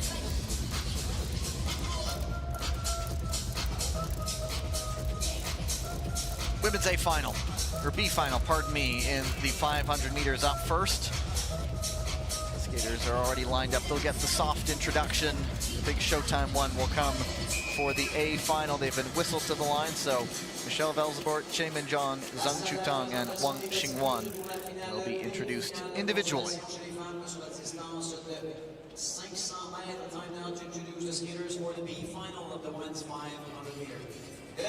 Starting on lane number 1 from the Dutch Lions, Michelle Velzebort. De la ligne numéro 2 from lane number 2 from the Chinese Longs, Zhang Chutang.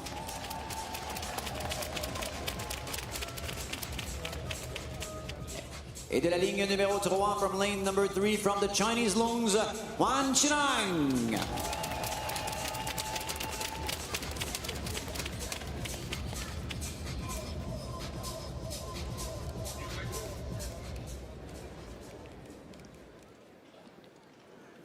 Go to the start. Ready. In the end, just 3 on the line, no Chae Min-jong. So it is Velzebort off and away. Ahead of Zhang and Wang. Well, this is the battle for position 6, 7, and 8, and this 500-meter ranking. Michelle Velzebort still out front, but under pressure from Zhang Chutang.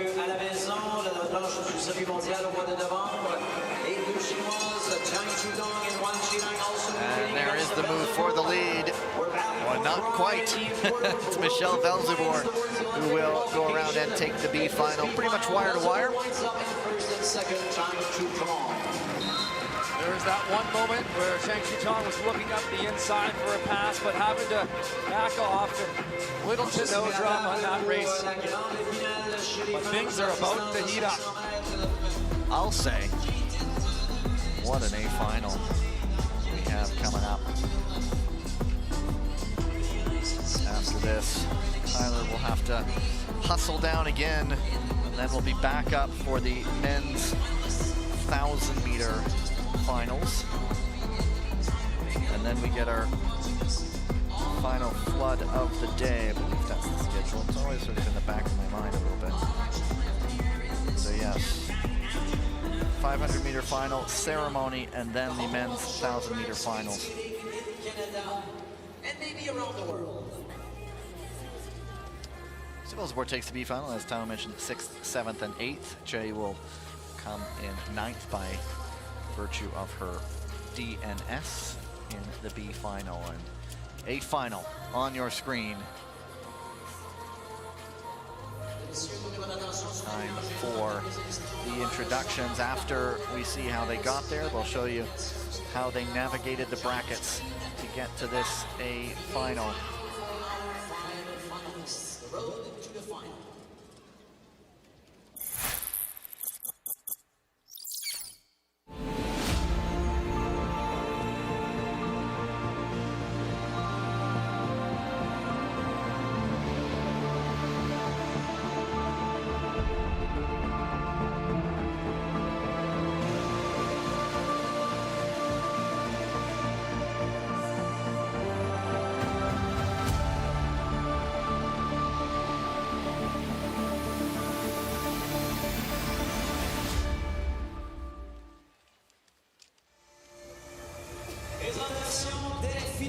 Pour l'épreuve féminine du 500 mètres. Time now to introduce the finalists for the women 500 meter des Pays-Bas.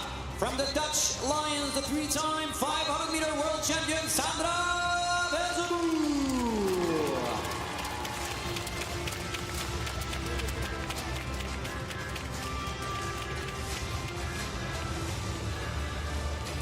Des érables de glace canadiens, current Crystal Globe leader Courtney Sauer.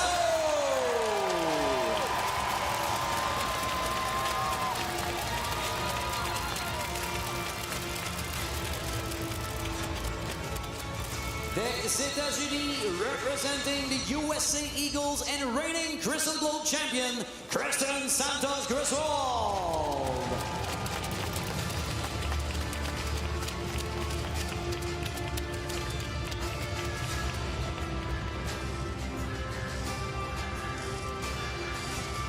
Des érables de glace canadiens et championne du monde du 500 mètres en 2024, la fusée de l'Estrie, Kate Boutin.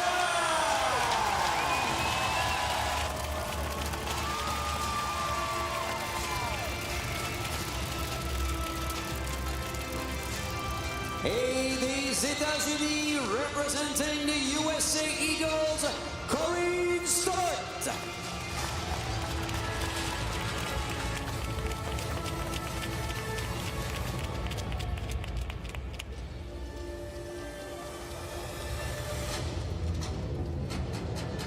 Go. Elzevor is going to try to run it back. Make it a double in Montreal. Courtney Sauer will try to continue her tale. Is this Stoddard's time? Is this a revival of Kristen Santos Griswold? Time will tell. Go to the start. Ready.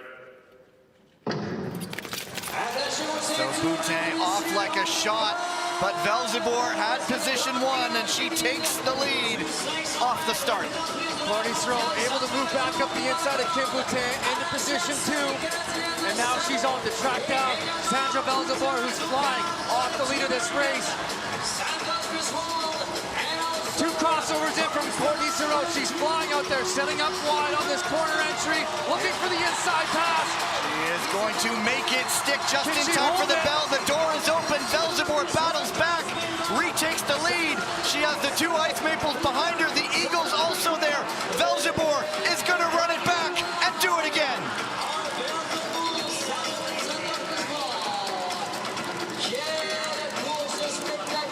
What do they have to do to beat Sandra Velzebor in the 500 meters? Sandra Velzebor keeps that crown firmly on her head. Under threat from Courtney Sauer, who completes that inside pass, but is so tight, she has to dive up the inside.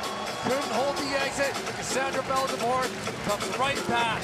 She will not give up. 2 for 2 on this same ice a year ago. 2 for 2 over the last 2 weekends this year. For a moment, the dream lived for Sauer, but the door remained open, and of course, Velzebor walked right on through. Just fantastic racing, though. Just love to watch these skaters go. These are the best in the world, putting it down here, and they delivered a show for us. What a treat to watch that race.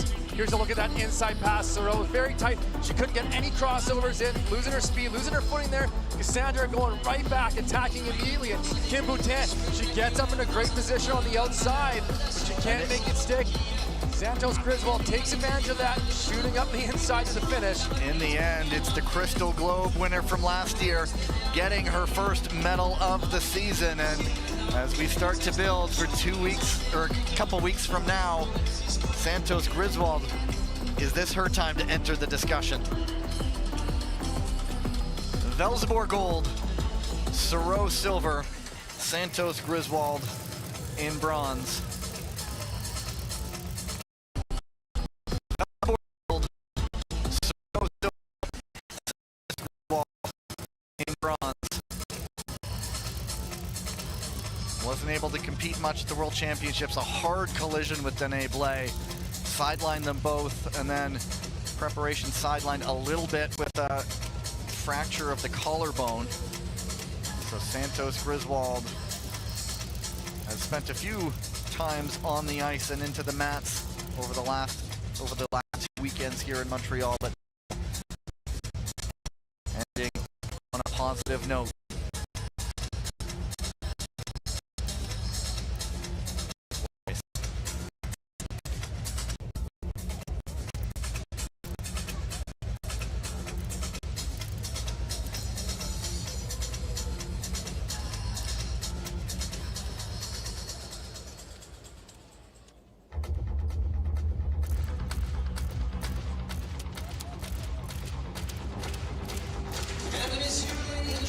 la cérémonie de remise de médailles pour l'épreuve féminine du 500 mètres du circuit mondial ISU courte piste Montréal 2025. The medal ceremony for the women's 500 meter at the ISU Short Track World Tour Montreal 2025.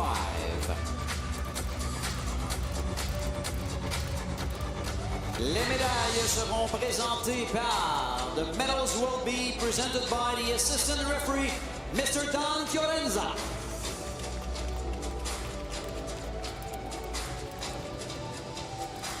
En troisième position et gagnante de la médaille de bronze. In third place and winner of the bronze medal, representing the USA Eagles, Tristan Santos Griswold.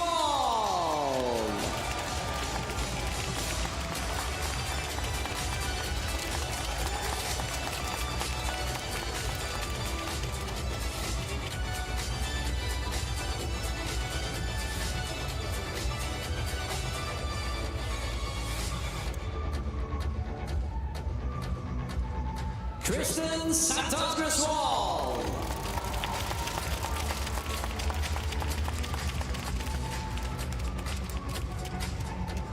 En deuxième position et gagnante de la médaille d'argent. In second place and winner of the silver medal de l'équipe du Canada, representing the Canadian Ice Maples, Courtney Sao.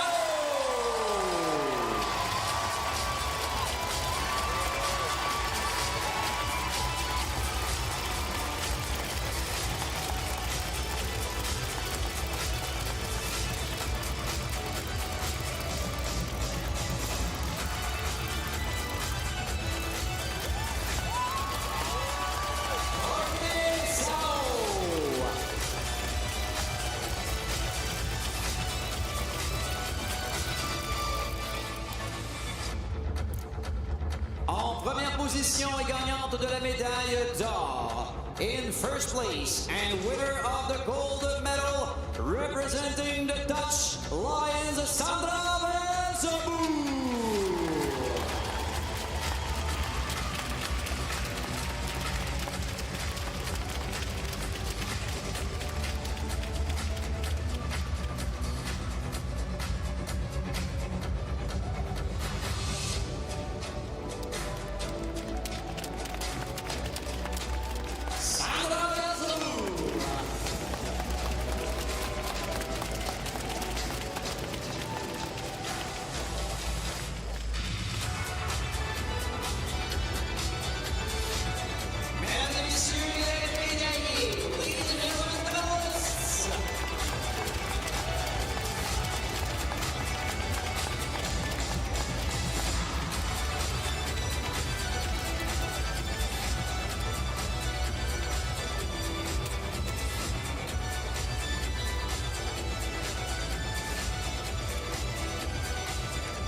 Down on the ice with Cassandra Velzebort. What an incredible race. You were under tremendous pressure from Courtney Siro. She made that pass on you. What was going through your mind in that moment?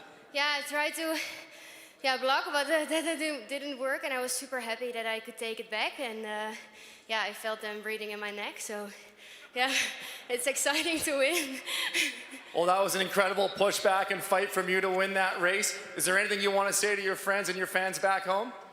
Yeah, I want to thank everyone here, of course, for all the cheering, and everyone back home, my friends, family, my boyfriend, for all the support. Yeah. Well, congratulations. Thank you. I got a hat for you over here. I got to go grab it, though. Allez, mesdames, messieurs, faites du bruit pour attirer l'attention de Sandra Verzaboe qui va lancer un chandail à notre make some noise.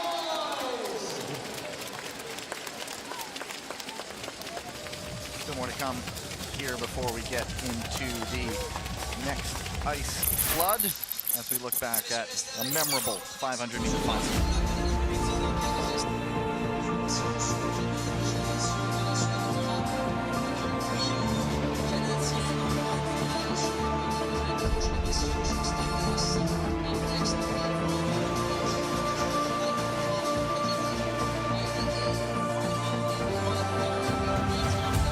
Smile when introduced. So often she at least provides that, but all business until the victory, of course, for the great Dutch champion. World Championship 500 meters and then the first two, so she has not lost. The updated standings, and Velzeboer now up into second in the Crystal Globe standings. 74 points behind.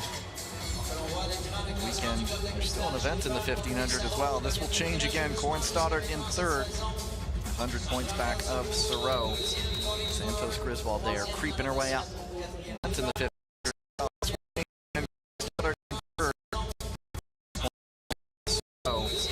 Santos Griswold there, creeping her way up. Now, 1,000 meter finals, B final, then A final, 4 men on the line. The 1,000 meter B final, Lou Chawan, Quentin Fercoq. For the B final in the men 1,000 meters. Starting on lane number 1 from the Chinese longs, Lou Chawan.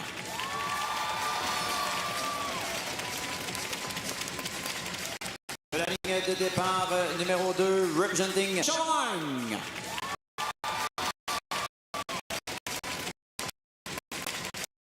La ligne de départ numéro 2, representing the French Roosters, Quentin Fercoq. La ligne numéro 3 from lane 3, representing the Latvian Golden Stars, Robert Strusbergs.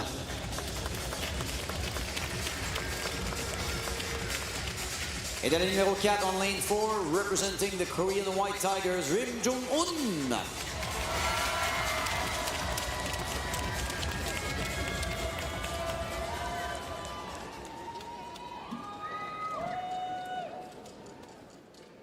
Go to the start.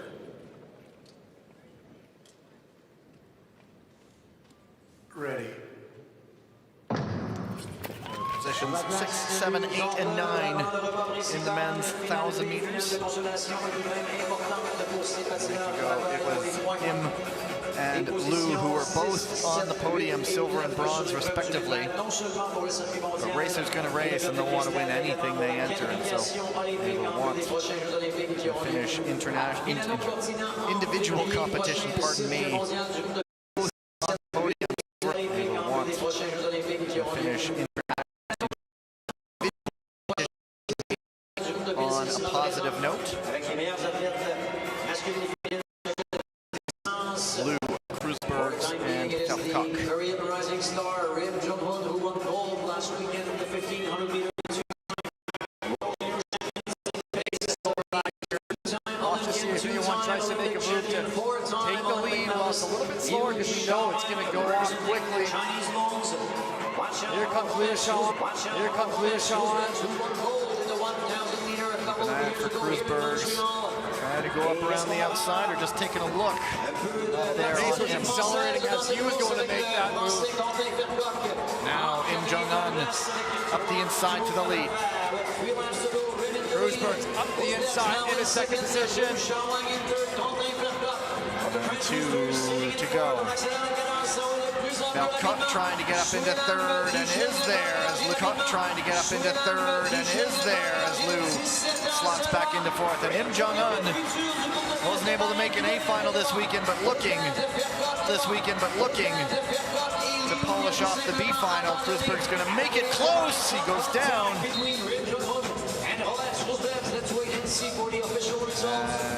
I think Im still took it, but we'll see if that gets reviewed at all.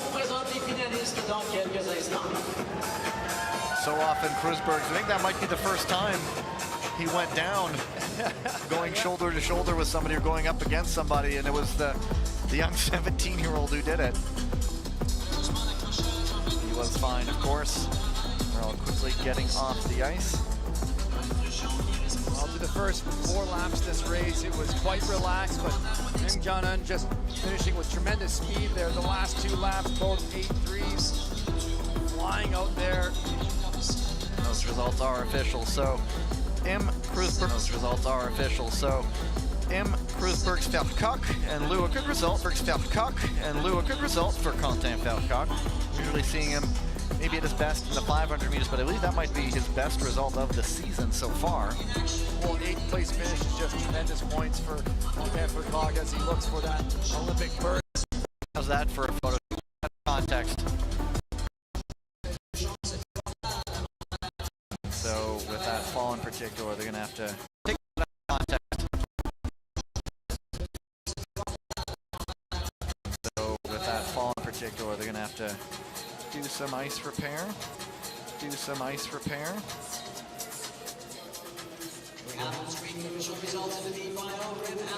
So the moment comes for a whole lot more hardware for the people from the Great White North. 5 skaters to be introduced in just a moment. The Ice Maples. 5 skaters to be introduced in just a moment. The Ice Maples.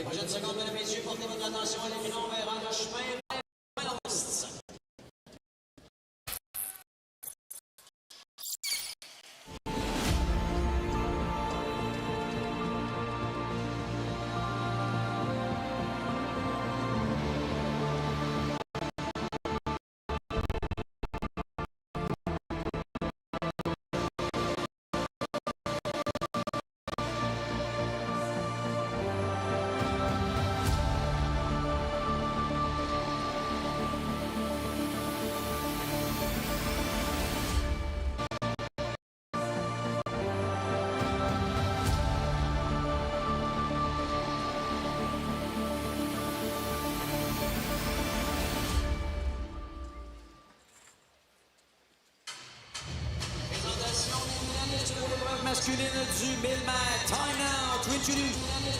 Masculine du 1000 mètres. Time now to introduce the finalists for the men 1000 meter.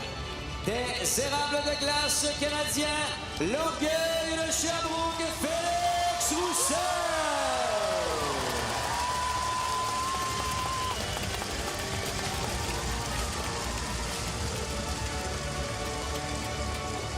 De l'Italie, representing the Italian Gladiators, Pietro Sigel.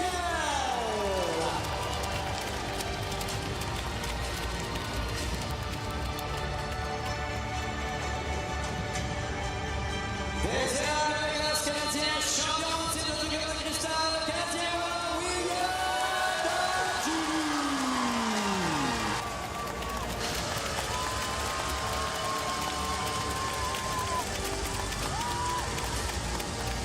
De la République de Corée, representing the Korean White Tigers, the 1000 meter world record holder, Han Dae-hong.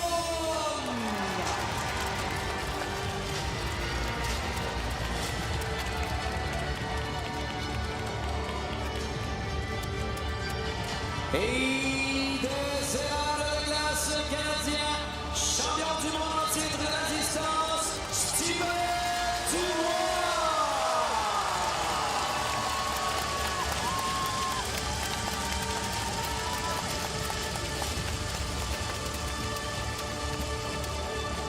It's been a weekend of success for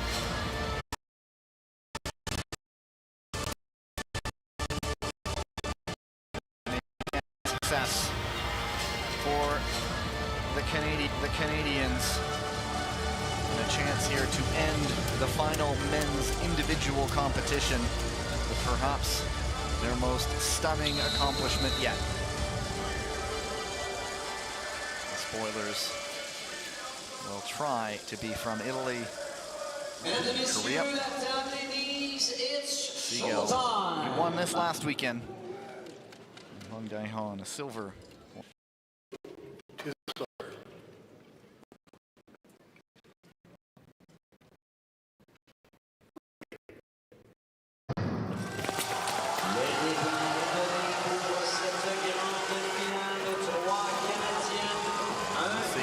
Donjanu wants to get to the front, or he's just going to turn off one.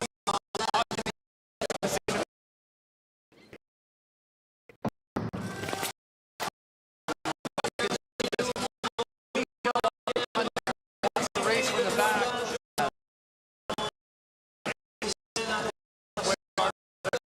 But that's so difficult to do against the likes of William Danjanu and Pietro Segal. This whole field is just incredibly strong.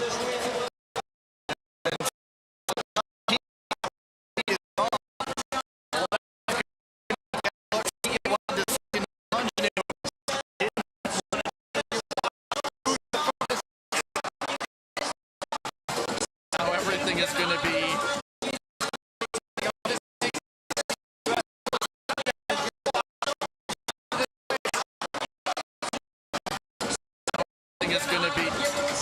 with the caveat that there is a review coming, but right now, I say it time and again, but he does not stop. Now I say it time and again, he does not stop. Now Susel is back.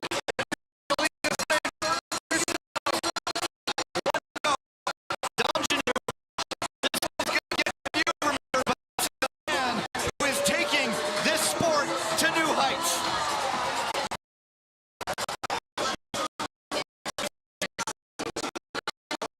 Drama is still drama. To talk about William Danjanu right now is just incredible.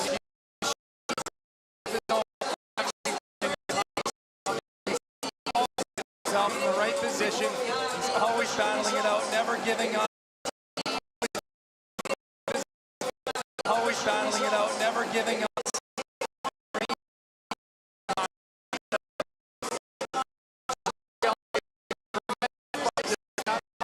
The race and sent it back. He gave everything he could. So remember, the first incident getting reviewed involves Pietro Segal.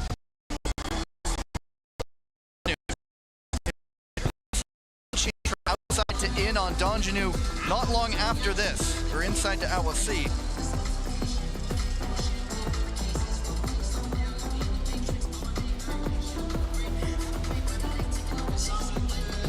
And Segal fought back, and he's being looked at. The first incident has been cleared, and so that might clear Donjanu for gold.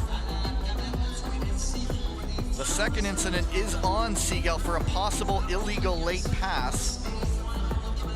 Well, there was a review of that inside move from Pietro Segal and Felix Roussel.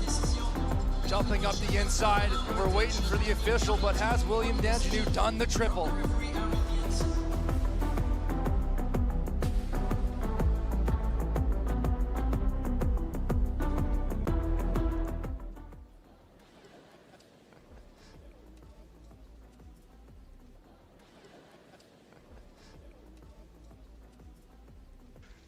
Final decision, penalties, number 3, Italy.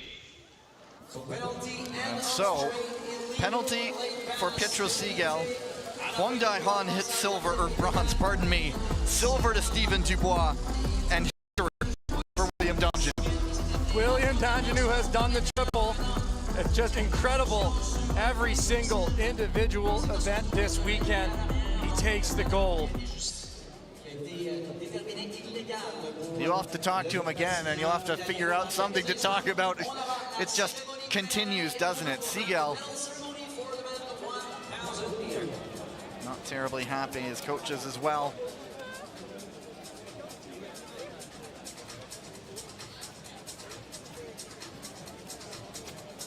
But Donjanu gold, 500. Donjanu gold, 1,000. Donjanu gold, 1,500.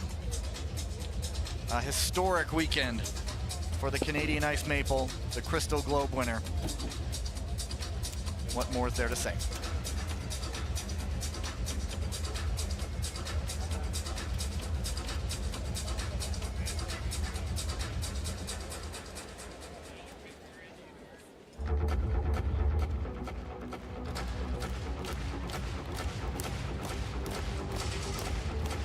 Mesdames et messieurs, ladies and gentlemen, dans la cérémonie de remise de médailles pour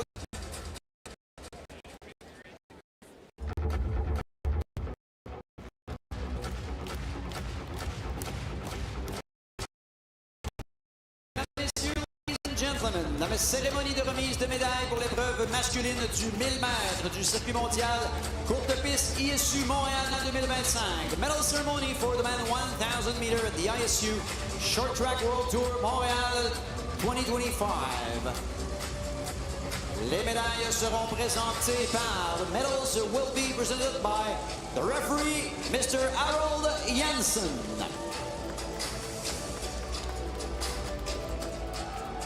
En troisième position, gagnant de la médaille de bronze. In third place and winner of the bronze medal, representing the Korean White Tigers, Han Deon.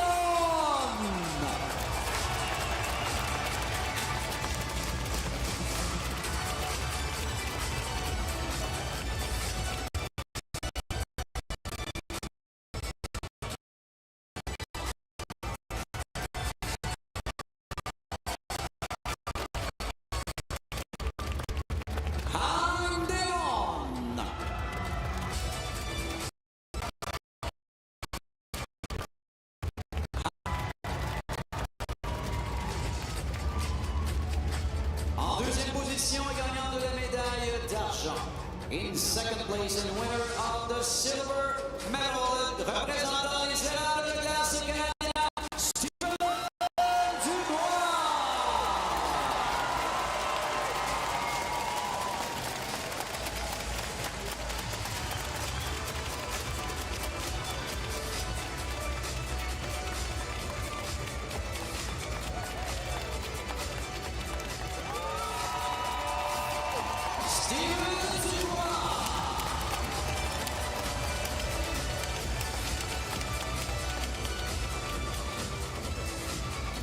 En première position, gagnant de la médaille d'or. In first place and winner of the gold medal, représentant les érables de glace canadiens, complétant le triplé doré, William Dantu.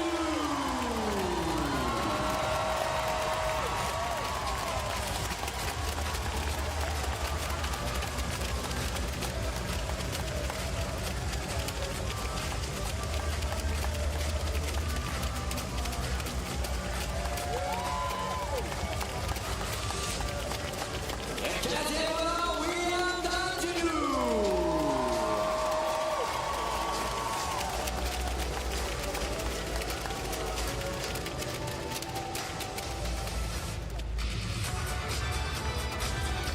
Mesdames et messieurs, ladies and gentlemen, medalists.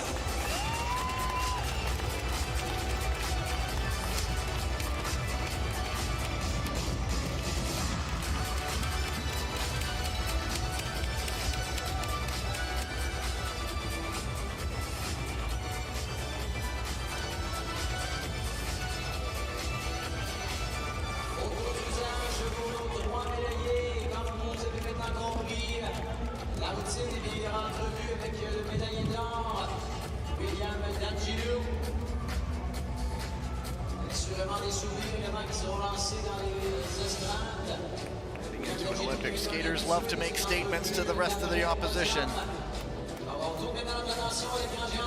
Pretty sure 3 gold medals in one weekend makes for a very strong statement by William Danjanu. What? Thanks, Danny. More Down can on he the do? ice Down with on the William ice. Danjanu. Another race. We're back here again. How difficult is it to go up against your friends, your teammates on the ice, your training partners day in and day out? Je vais faire cela en français parce que mes coéquipiers sont aussi francophones.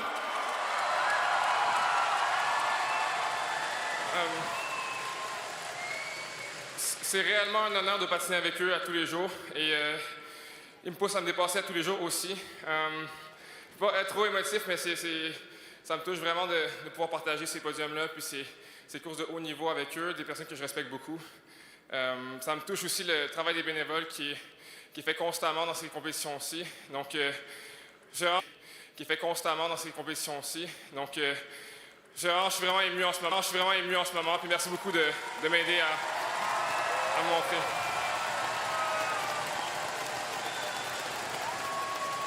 William, you've done the triple. You've won every single event this weekend individually. That's an incredible accomplishment. How special is that? It's a magical moment. I feel like as a kid, you dream of those moments, so I'm going to try to soak it in. Not too long, we have a relay to win also. Let's do it.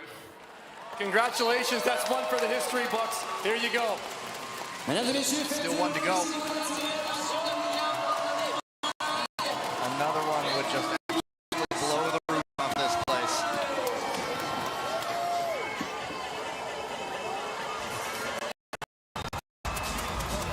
And so we head into the women's 1500 meter semifinals, and then we'll get an ice resurface.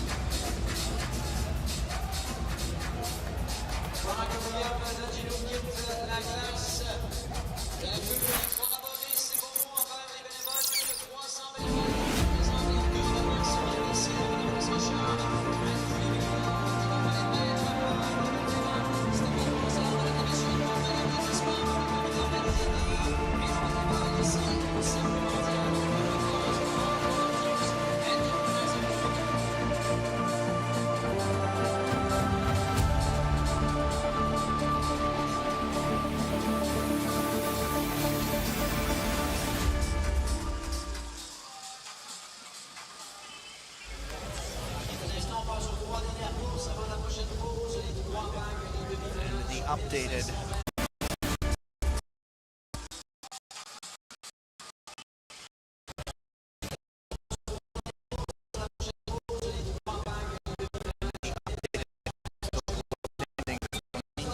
the advantage for Don Pietro Seagal. Dubois in third. That is the halfway point of the men's Crystal Globe competition.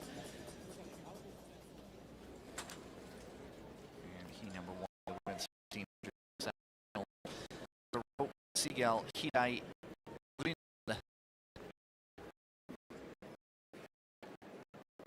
Kim, Confortola, to the start. Askic.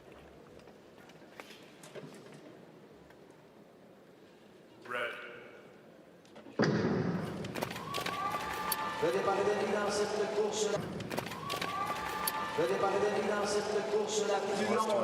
In this one, Thoreau, of course, winner last weekend in this event. There's the 2024 World Champion, Kim Gilly. So in this heat, a couple of gladiators, Elisa Confortola is perhaps one to get into the right position. Right now, it is the Croatian Dalmatian Valentina Askic.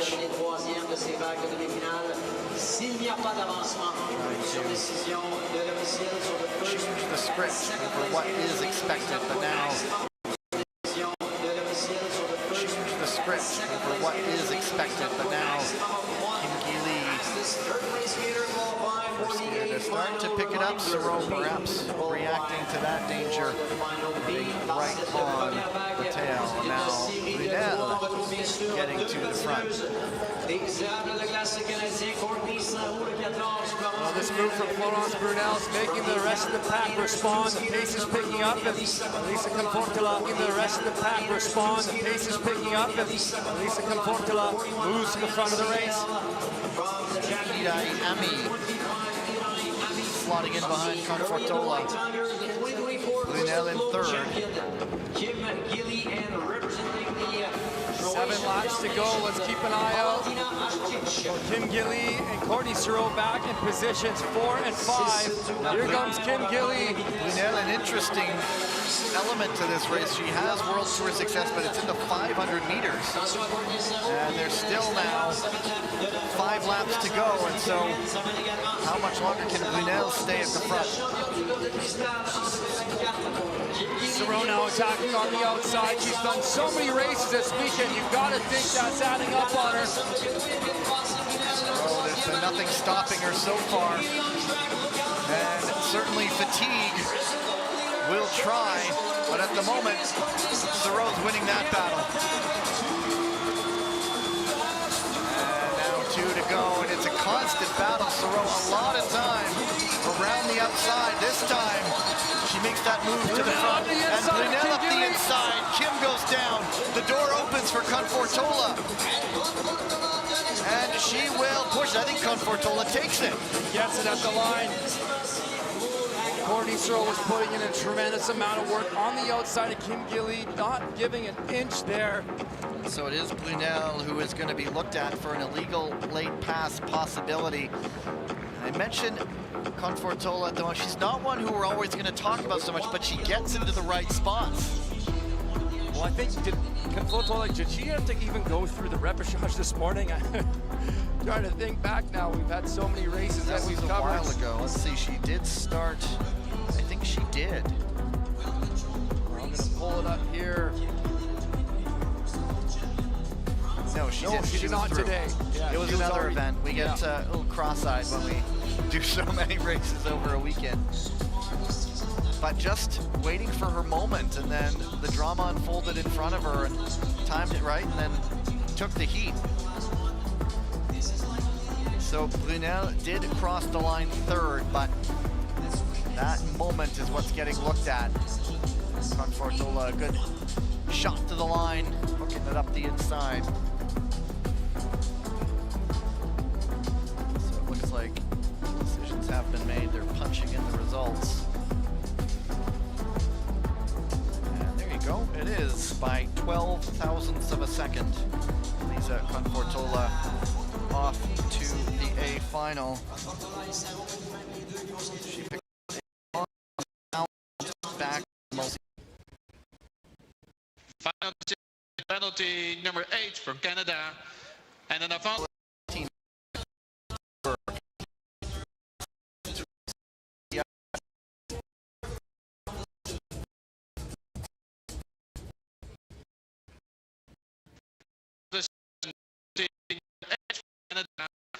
And an advancement to the A final for number 6 from Korea. So it is an illegal late pass that forced and ultimately sliding around. So here it is. She tries to go outside to in, trying to tuck in, but rushed. And down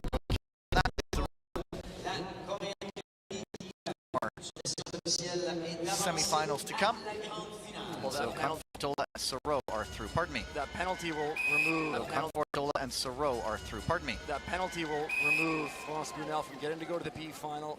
She'll get the bottom ranked points of this top 21 skaters. And so that also removes the third place option. So it's a battle for the top 2 now. Number 5 and 6 on the board.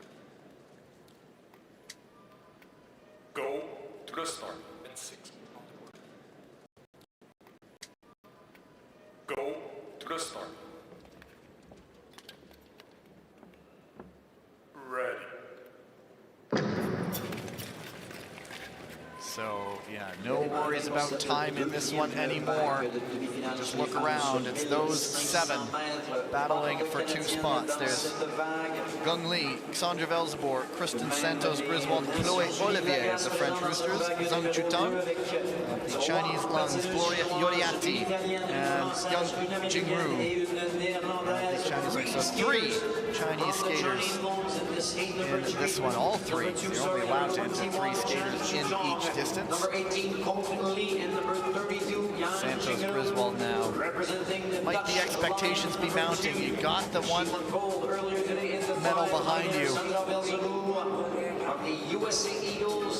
Sandra Velzeboer, obviously skating incredibly strong today, coming off that 500-meter win, but we already saw her in the mixed relay before that, so she's had a lot of events. She's more of a sprint specialist, so these races become a lot more taxing for her. Big wind-up coming around the outside. Young Jingru, Chloe Olivier trying to follow in that slipstream, but now she's sort of squeezed to the outside. Got to tuck in eventually, and there she does, making it all the way around. Good effort from the French Rooster. An advancement to an A final would be a big accomplishment for her as well. Now we watch the latest to launch their foray around the outside is Kristen Santos, Griswold Yoriati. Following her, it's Sandra Velzeboer up the inside. Olivier goes down, taking out Gloria Yoriati. We're up the inside. Olivier goes down, taking out Gloria Yoriati. skaters are up on the feet. It was an incredible response from Sandra Velzebor. As she saw Kristen Santos-Griswold going on the outside, she jumped to that lead position so quickly to control this race. And some frustration for Yodiati. She, the innocent victim in that one, not a part of whatever move, but as Olivier fell out, she was just caught up. They are both back on their skates that will get a look. But it's Velzebor, Santos-Griswold, Gung Lee, and Young Jingru. And already, one to go. Sandra Velzebor trying to get into the A final for the 1500 as well to set up a Crystal Globe showdown with Soro. Well, we were wondering if there'd be any fatigue in the legs. Like Sandra Velzebor not showing in their strong performance. Santos-Griswold, I believe, on course to yet another A final. You just look for those light bulb moments, and getting that first medal, settling things down, and now she can start to go to her very best potential. Let's just see here. So here's the outside move from Kristen Santos-Griswold. Cassandra Velzebor in third position, reacts to it. Double inside pass up to the lead. There's the contact on Chloe Olivier that catches Yodiati on the outside. And so it was Young Jingru bumping into Olivier and set that all in motion, and Yodiati just didn't know anything about it.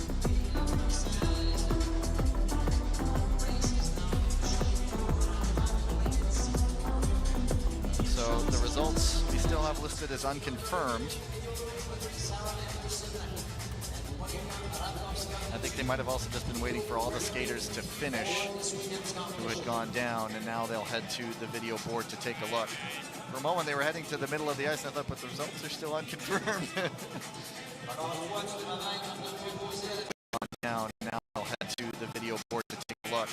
For a moment, they were heading to the middle of the ice, and I thought, but the results are still unconfirmed.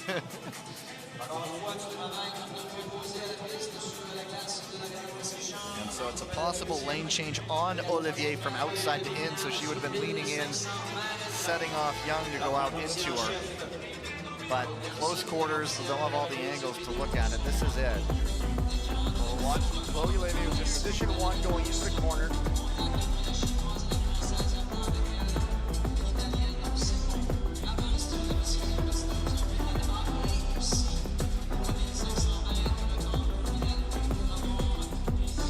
Unfortunate for Yodiati. Just trying to get around the outside, but found herself on the ice and into the mats. It's possible, I suppose, that there could be an advancement position as well. Well, I think it looks now possible failure to give that. So,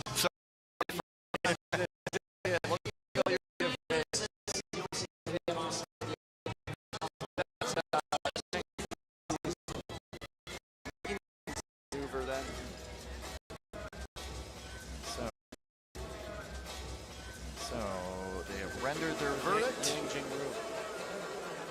And there we go, to the ice. So they have rendered their verdict.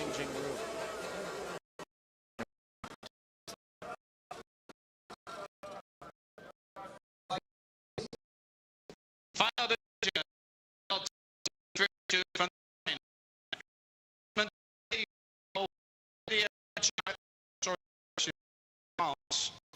Go Young Jingru penalized.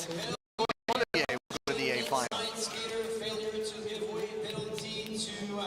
For number 48, China.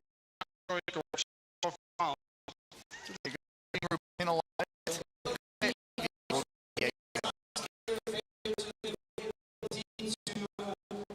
All that advancement to the A final.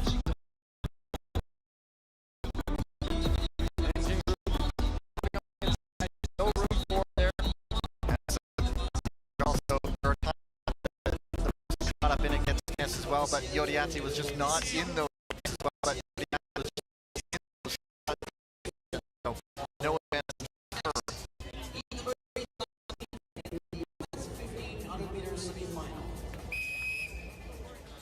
And so there you go.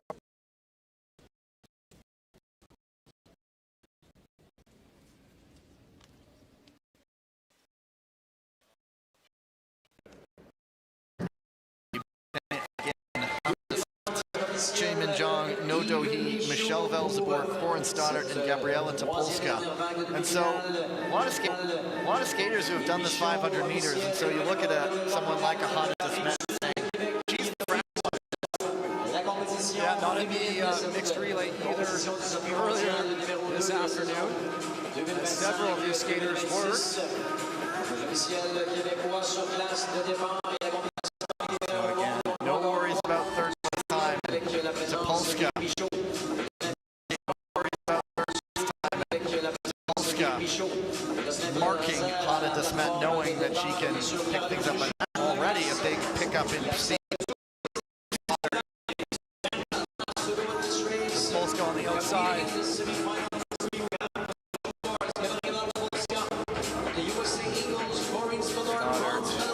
Bronze in this event a weekend ago.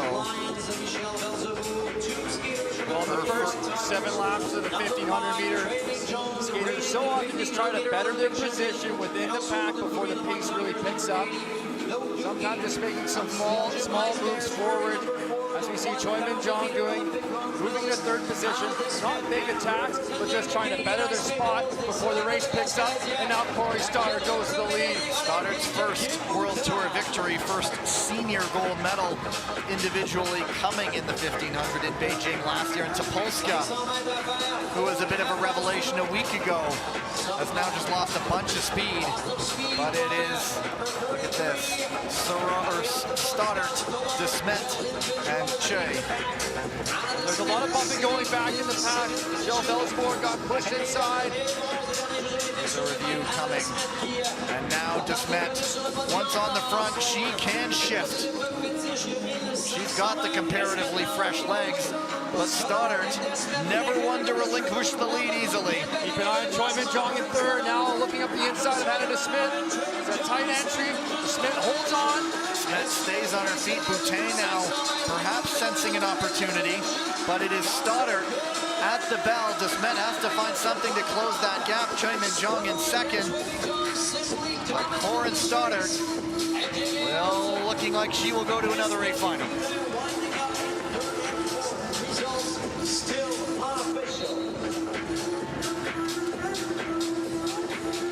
Just noting her composure time in, time out, but Stoddart again faces some pressure, some moves around her, never one to be flustered, and she just would go right back to the front. Again, Stoddart just putting in all that work from the lead, skating so strong right now. It's so impressive to watch, and she's really coming to her own as one of the top skaters in the world. So there is one getting looked at. It would be on No Do-hee. Possible lane change from outside to in on Michelle Velzeboer. Tyler mentioned that, where she got shuffled to the back. Look at that inside pass from Chae Min-jong, just catching the blade a little bit of Hana Desmet. Does a great job staying on her feet there.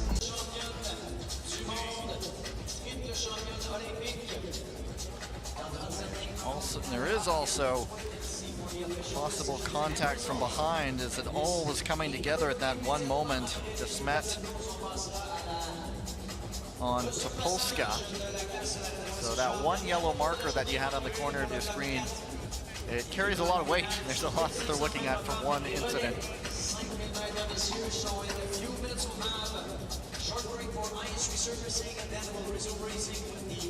So here it is, I believe. So there's the first one. That's the possible lane change outside to in. And then also in the same corner, Desmet with perhaps a little hand on Topolska. See what kind of impact that had. Well, there was a bit of a speed transfer from No Do-hee to Hana Desmet that then passed forward into Topolska, putting her off balance. She was also in second at the time, and so what might there be? There are still possibly advancements to the B final as well as the A final. So it's a chain reaction, essentially. Yeah, what happens is if you're carrying a lot of speed, you're running up in the skater in front of you, you naturally put your hand just kind of on the low back of the skater ahead. But what happens is you transfer that energy, you transfer your speed to that skater, then they get pushed forward, and then they're going to run up on the skater ahead of them and transfer the speed. And it looks like decision has been made.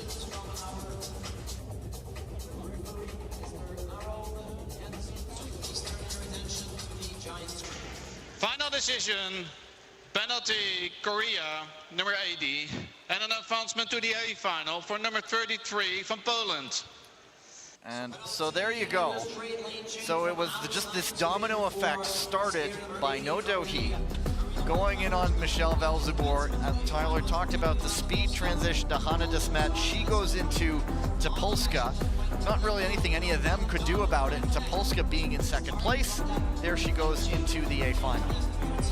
And now we have 2 advancements. So we're going to see 8 skaters on that 1,500 meter A final start line. It is going to be crowded out there. There's going to be a ton of movement for the front of that race. And Topolska again, another A final, showing the ability to get to those positions that matter most in the end. Anyway, we will have a break, and when you come back, it will be these skaters again, much of them for the 1,500 B and A finals. There is the A final. Now, Gabriela Topolska did have to go through the repechage this morning in the 1,500 to get all the way to this A final. So she's had a long day too. And there will be a look at the B final. That one will be up first. And that will be on the other side of the break. We'll just get what time we are resuming. I don't think it's that long of a break.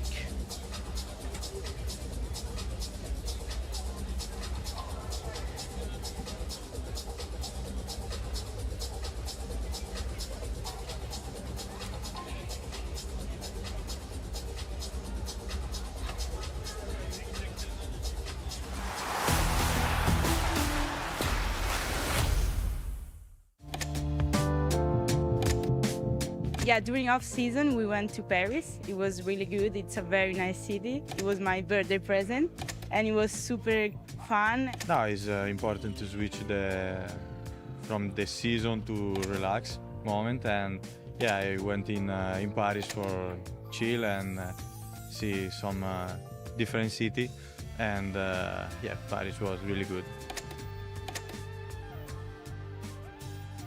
Oh my God.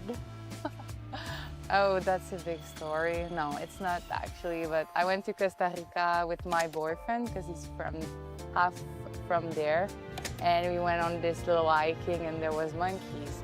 But you gotta be very careful because they can steal everything. So I took a picture, but then we have to grab our phone really tight because they can just jump and go away with it.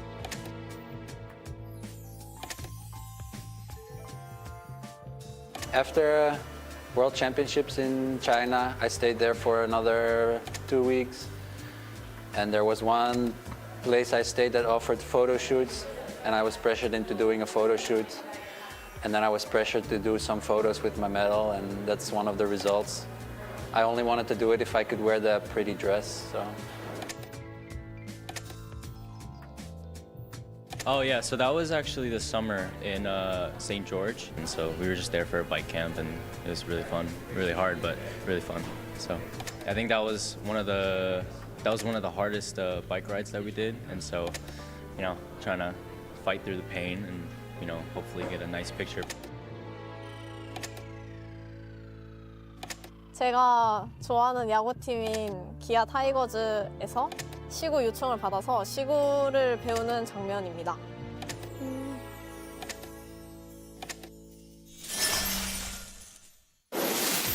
During the World Tour, we see athletes warming up in many different ways, from imitations to turntables. We're going to go join the French Roosters, and they'll show us how they warm up with turntables. What's the purpose of doing these turntables?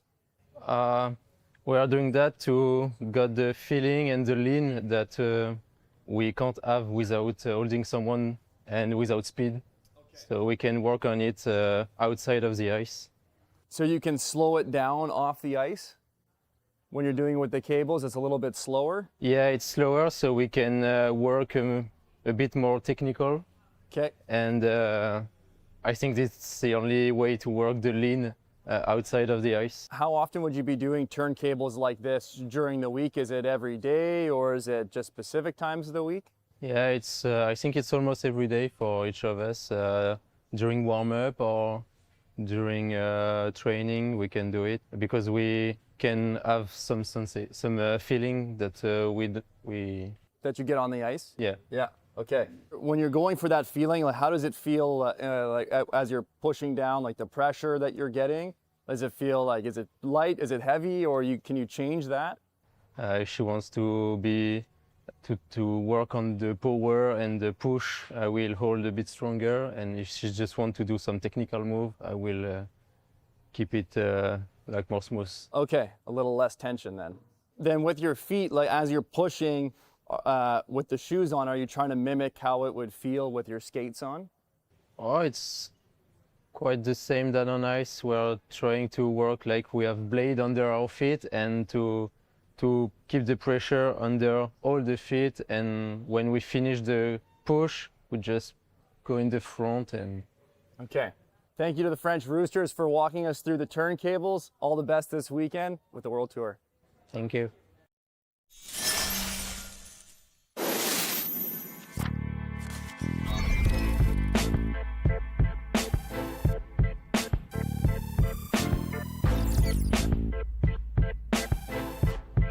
Oh. Korea or Canada? Korea? I think absolutely Korea.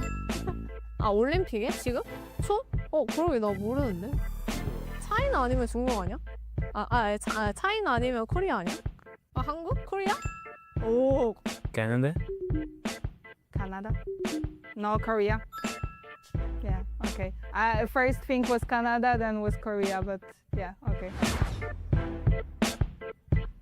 Which race made the debut? Mixed relay. Mixed relay. The mixed relay. Mixed relay. 1500 meters? In 2002. 22. You got me there. I want to say it was a male. I don't know. I forgot.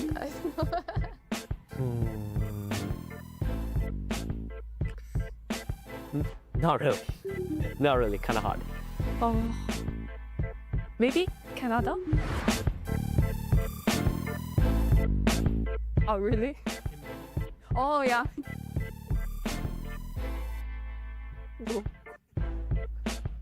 Cut, yeah. The Netherlands. The Olympic record. I think we do. Yeah, we do. Yeah, I was in the race. Yeah. Yeah, the Netherlands.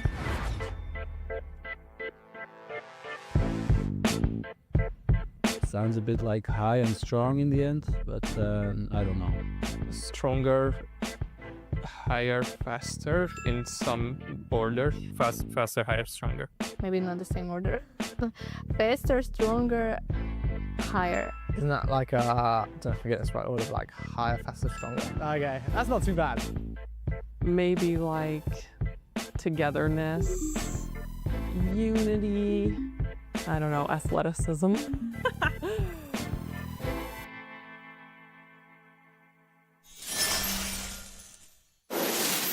As expected, two great weekends here in Montreal. In just a few weeks, we're off to the final two World Tour stops in Gdansk in Poland and then Dordrecht in the Netherlands. And Tyler, what do we have to look forward to there? Well, the battle's only going to heat up as we move into World Tour stops 3 and 4. We have the battle for the Crystal Globe and, of course, qualifications for the Olympics. This is adding extra pressure. Some skaters aren't going to be in a position yet. They're going to be looking to move up the ranks. And then the battle for the Crystal Globe is going to be so tight as we move to that point of the season. It's going to be a battle throughout every single round.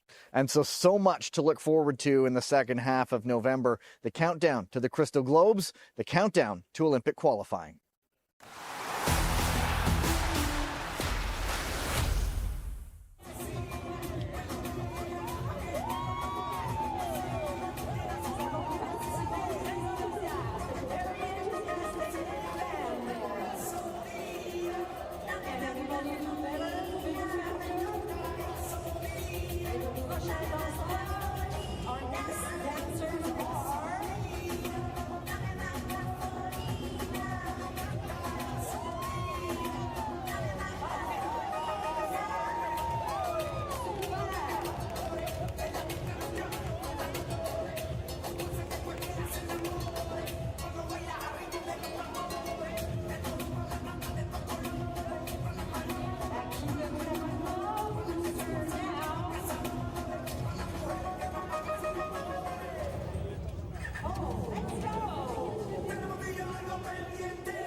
partenaires qui rendent cet événement possible. We would like to thank the partners and sponsors who make this event possible. The International Skating Union, Video, China National Sports Group, Patinage de vitesse Canada, Patinage de vitesse Québec, le gouvernement du Canada, le gouvernement du Québec, Tourisme Montréal, la Ville de Montréal, le Comité olympique canadien, BEL, Intact Assurance, IGA Plaza Montréal, Universel Montréal, Parc olympique Aéroport de Montréal, Nagano Skate, Café William, Association régionale de patinage de vitesse, Matrec, Subway, Daz Food Truck et Moosehead.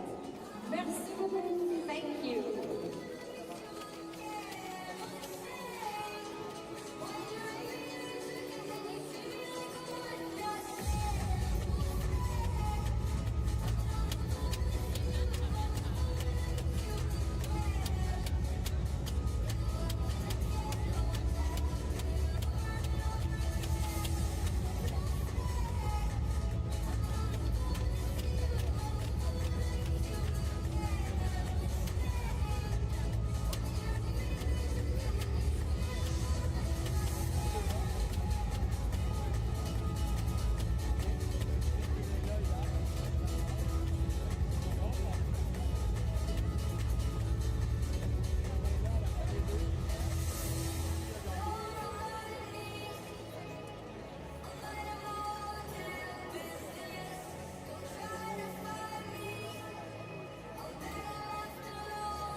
Last individual races, 2 weekends here in Montreal.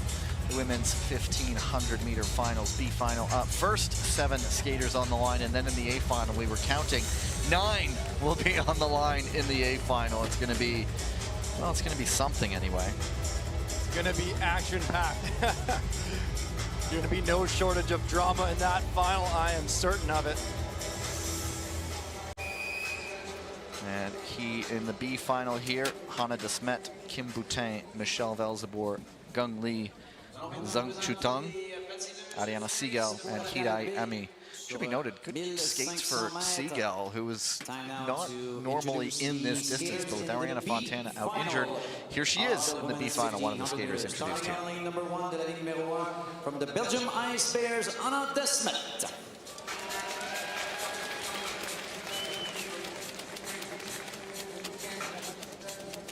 De la numéro 2 from lane number 2, des Érables de glace canadiens, Kim Boutin.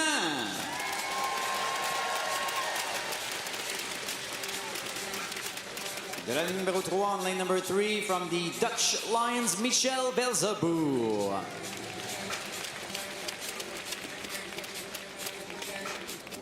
De la ligne 4 on lane 4 from the Chinese Longs, Kong Lee.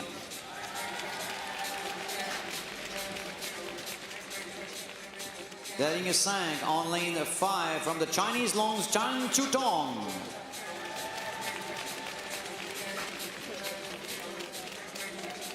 De la ligne numéro 6 on lane 6 from the Italian Gladiators, Ariana Siegel. On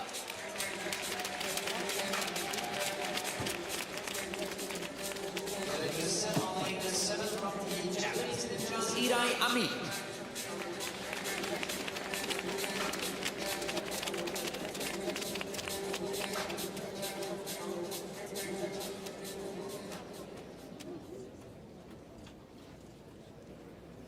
Go to the start. Ready.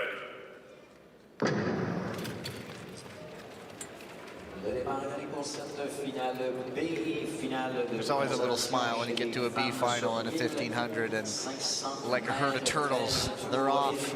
No time considerations to worry about. Last race of the weekend, legs certainly in need of a rest.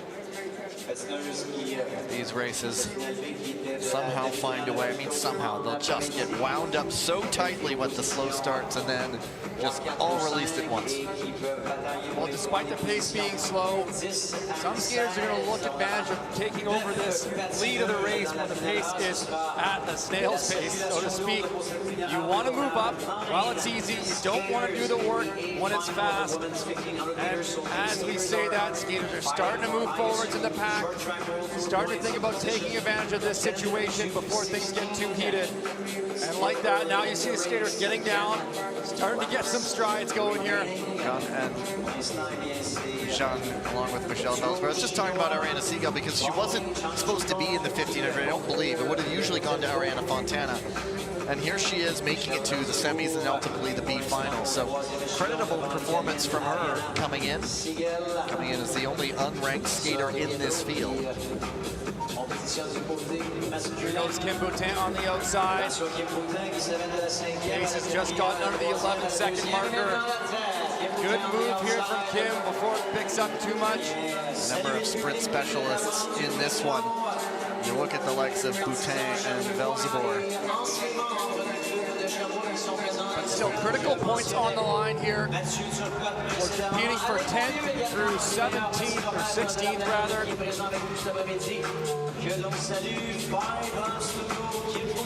5 to go, and it is Boutin. Look out, Hidai coming around the outside, not finding the openings right now. She has Desmet behind her. What can she do? Just no openings there. Now trying to go up the inside. Desmet, excellent passing.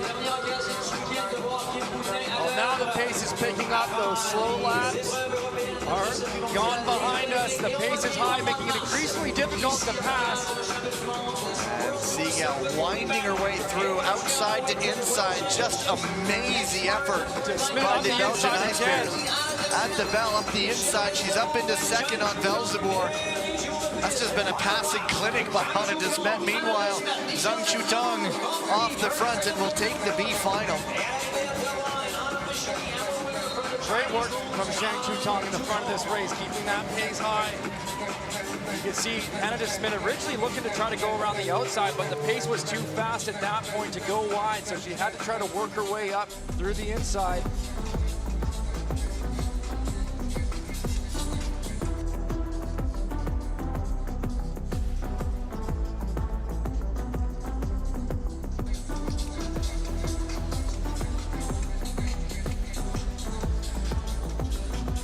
Saving one of the biggest individual fields I might have ever seen for the last one of this weekend as we just take a look at that B final.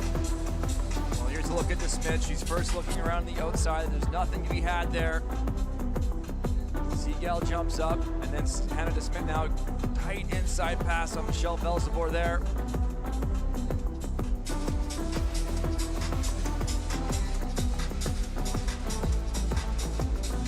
That will be for 10th as we have a loaded 1500 meter A final. That is going to be, we'll take up 2 lines on the start line, well, almost 2 full lines.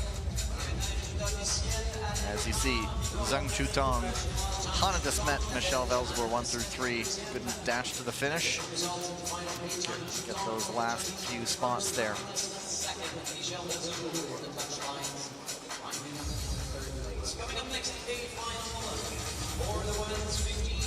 And after this, we do head into our last resurfacing break of the weekend, I believe. Either way, here we go.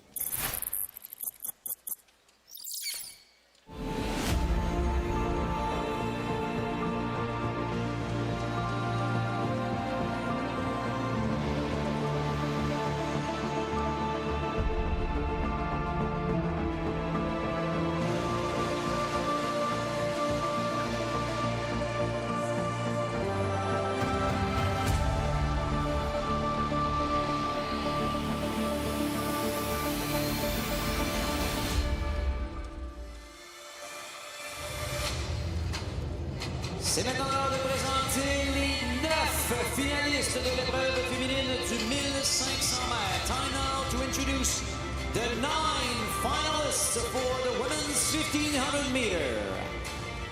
Des États-Unis, representing the USA Eagles, Corinne Stoddart.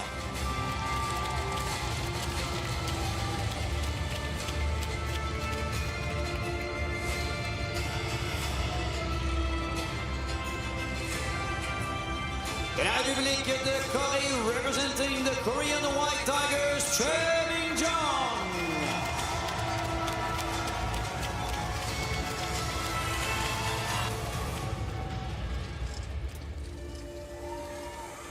De l'Italie, representing the Italian Gladiators, Elisa Confortola.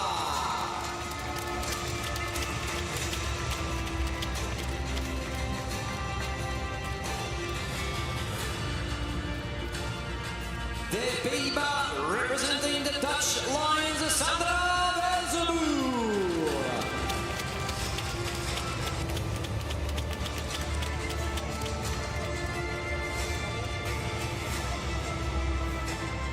Du Canada, representing the Canadian Ice Maples, Courtney Sao.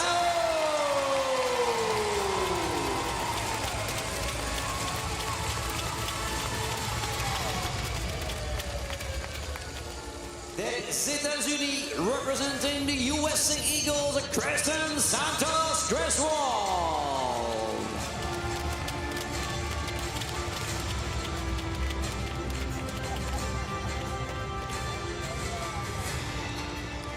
De la Pologne, representing the Polish Hussars, Gabriela Topolska.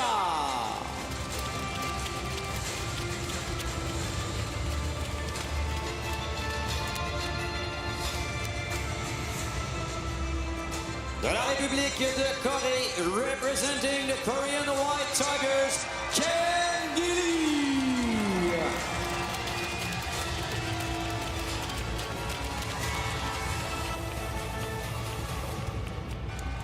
Et de la France, representing the French Roosters, Chloé Olivier.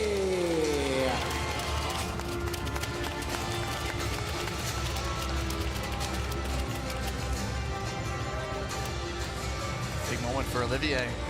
Born in Longueuil, over on the south shore of the St. Lawrence River. Over to France and competes for the Roosters, and hopefully they find their place on the starting line. Don't think there are 9 skaters on a line very often. So new for them, new for us. Let's go. Number 7, young 5. Okay. Go to the start.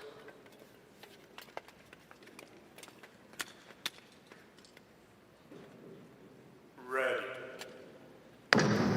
Just taking a look, you pointed out to me, the world #1 ranked skater in this distance, Hannah Desmet, was in the B final. This one has 2, 3, 4, 5, 6, 7, and 8. Something's got to give here.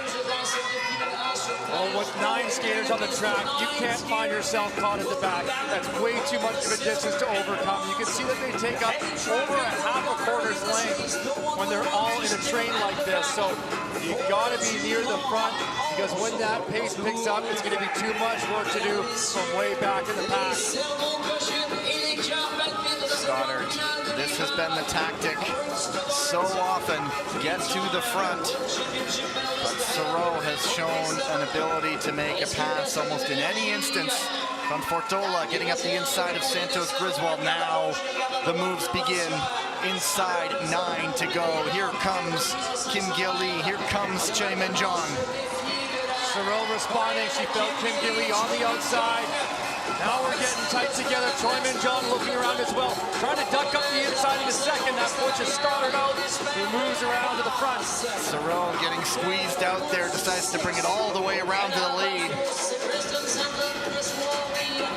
For now, the chaos is controlled. Everybody's trying to move up here. Eligible now into 7th position.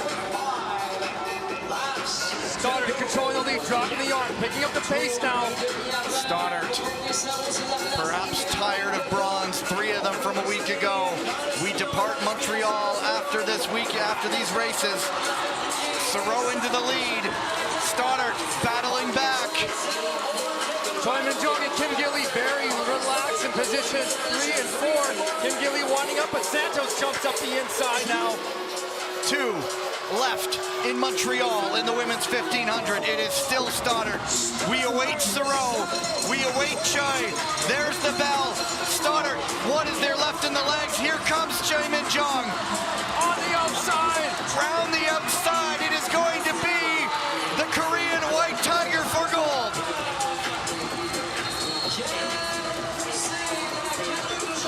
So close for Stoddard, but Choi, a master of timing and a master of execution.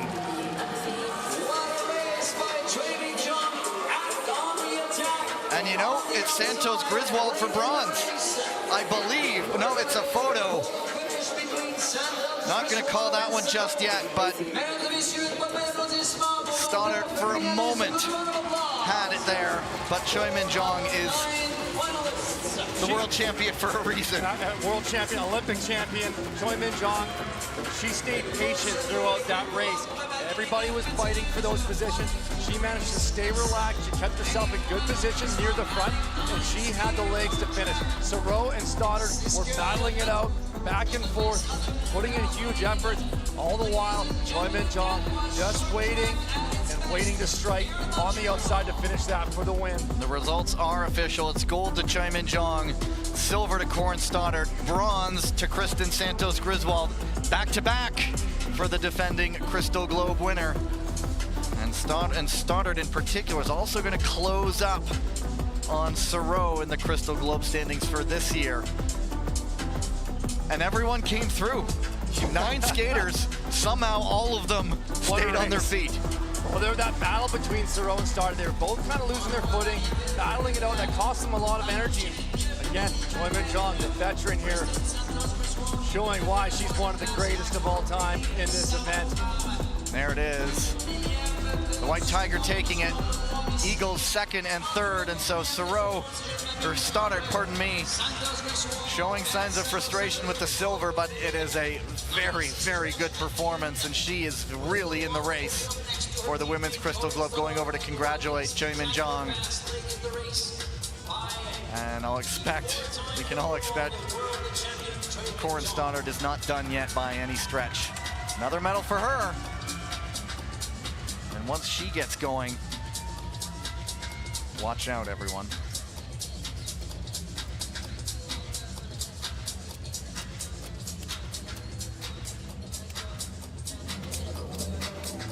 Smile now from Stoddard, so fierce out there.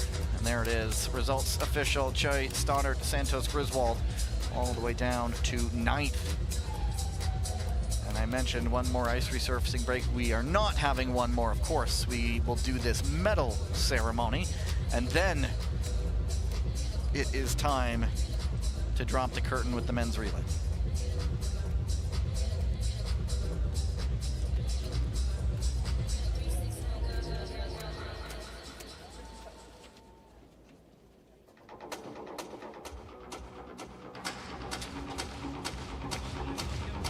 Mesdames et messieurs, ladies and gentlemen, la cérémonie de remise de médailles pour l'épreuve féminine du 1500 mètres du circuit mondial ISU courte piste Montréal 2025. The medal ceremony for the women's 1500 meter at the ISU Short Track World Tour Montreal 2025. Les médailles seront présentées par the medals will be presented by the assistant referee, Mr. Livio Mella. En troisième position et gagnante de la médaille de bronze. In third place and winner of the bronze medal representing the USA Eagles, Kristen Santos Griswold.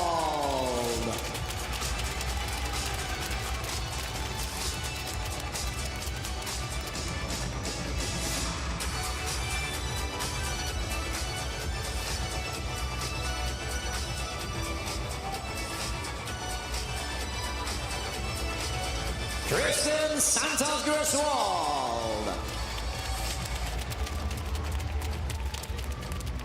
En deuxième position et gagnante de la médaille d'argent. In second place and winner of the silver medal, representing the USA Eagles, Corinne Stewart.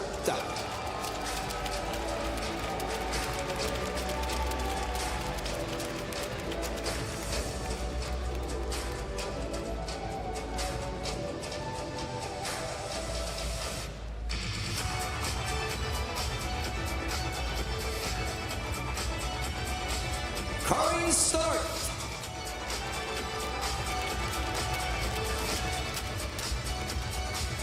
Et en première position et gagnante de la médaille d'or, in first place and winner of the gold medal representing the Korean White Tigers, Choi Min-jong.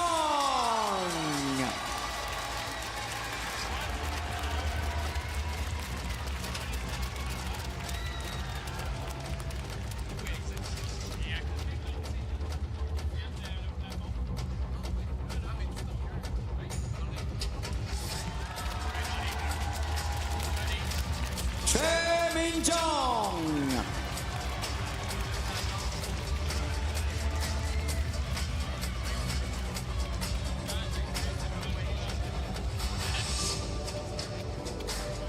Mesdames et messieurs les médaillés, ladies and gentlemen, the medalists.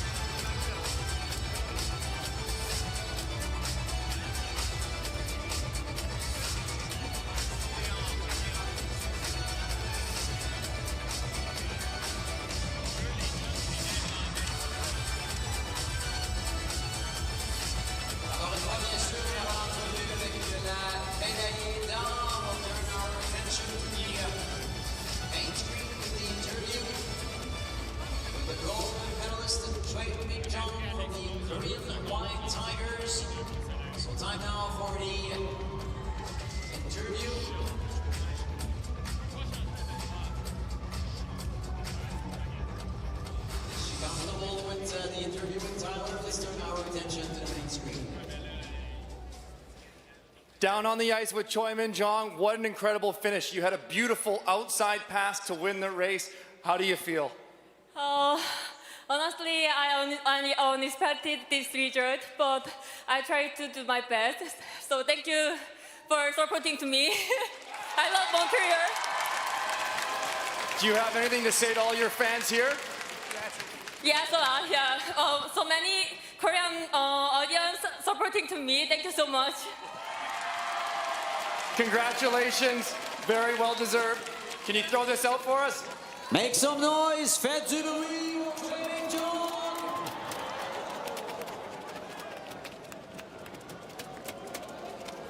Dans quelques instants, on va en piste de la première de deux finales sur le ballet masculin.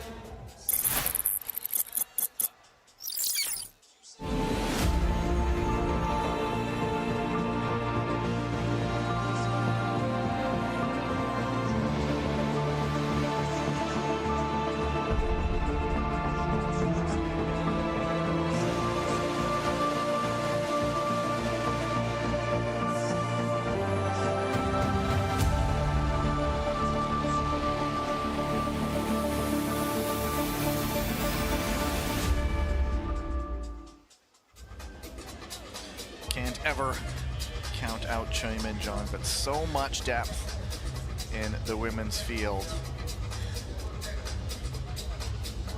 Anyone of any number of skaters can have their day. And today, it's Choi Min-jong in the updated Crystal Globe standings. Corinne Stoddart closing the gap down to 80 points over Courtney Sareau, and will shift to Europe next month, and we'll see how that might change further. 2 more weekends to go in the World Tour season. We will crown the Crystal Globe winners for 2025 in Dordrecht in the Netherlands. Men's B final, 5,000 meter relays up first. White Tigers, Japanese Ninjas, Polish Hussars. Yes.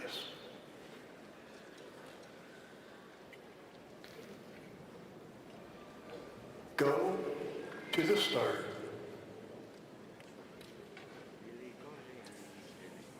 Ready.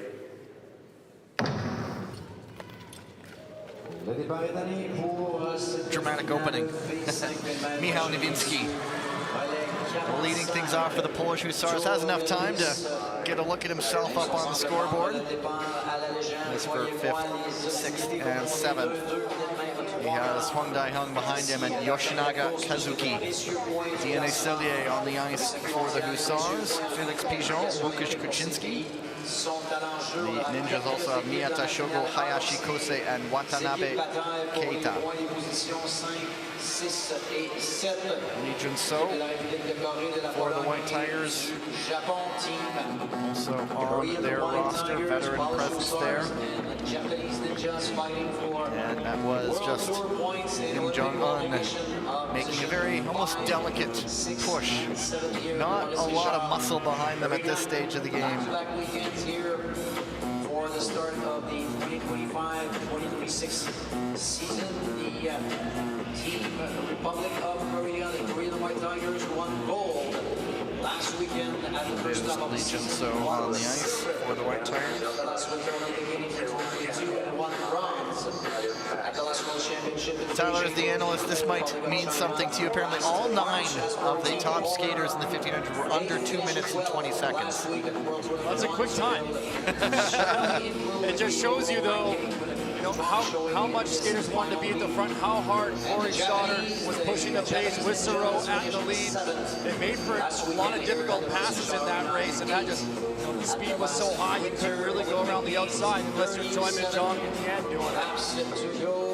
So just a reminder of where these teams were after last weekend. The top 8 in the standings in the discipline will qualify their relay teams for the Olympics in Milano Cortina.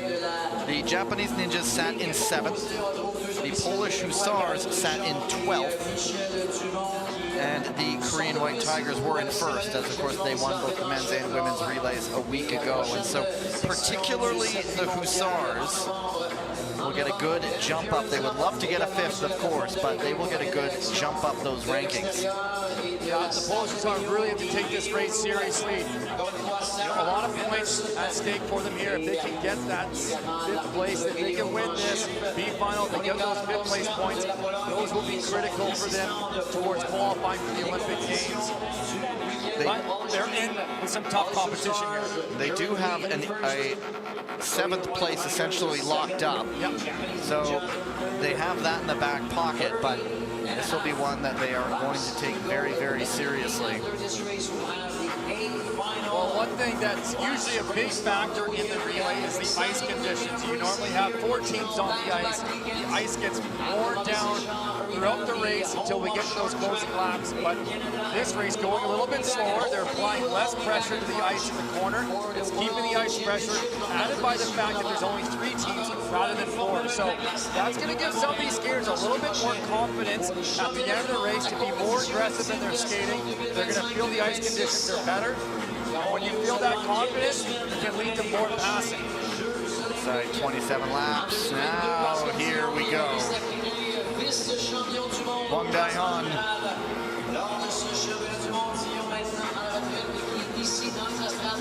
Second podium in as many weeks for the Korean veteran, and then he passes off to Im Jong-un.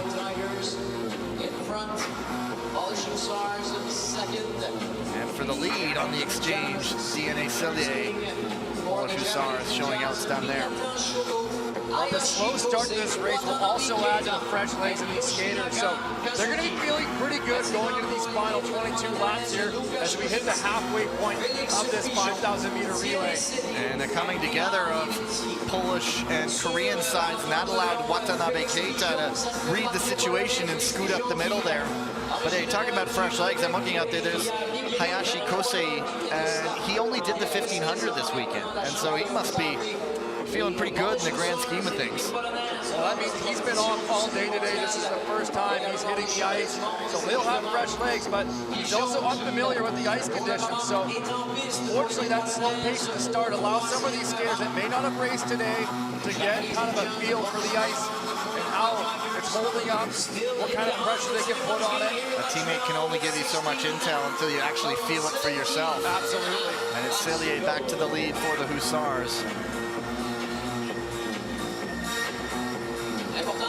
Well, now you see the pace is really starting to move.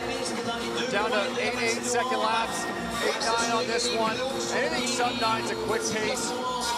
That is Watanabe Keita, and the Japanese changing up their exchange pattern here.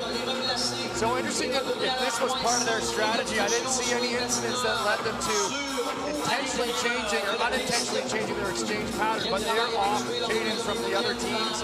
When you're in the lead, it's safer to go with this. If you're in the middle or the back of the pack, it's difficult to be off exchange pattern.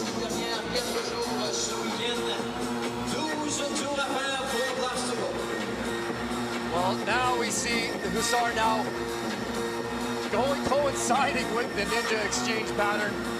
Cellier sizing up a move up the inside. This could be crucial for them, just in time for the exchange. Well, a really bad exchange by the White Tigers there. That drops them on the back, but there's still time in this race. Nothing to panic about yet. They will have to close the gap, but they will get it done. Now everybody on the same exchange, and then for the lead, there go the Ninjas, Yoshinaga, Kazuki. And there was an earlier incident review, but it has been cleared. I believe it was actually for, I thought they might have spotted a missed relay, but it was cleared.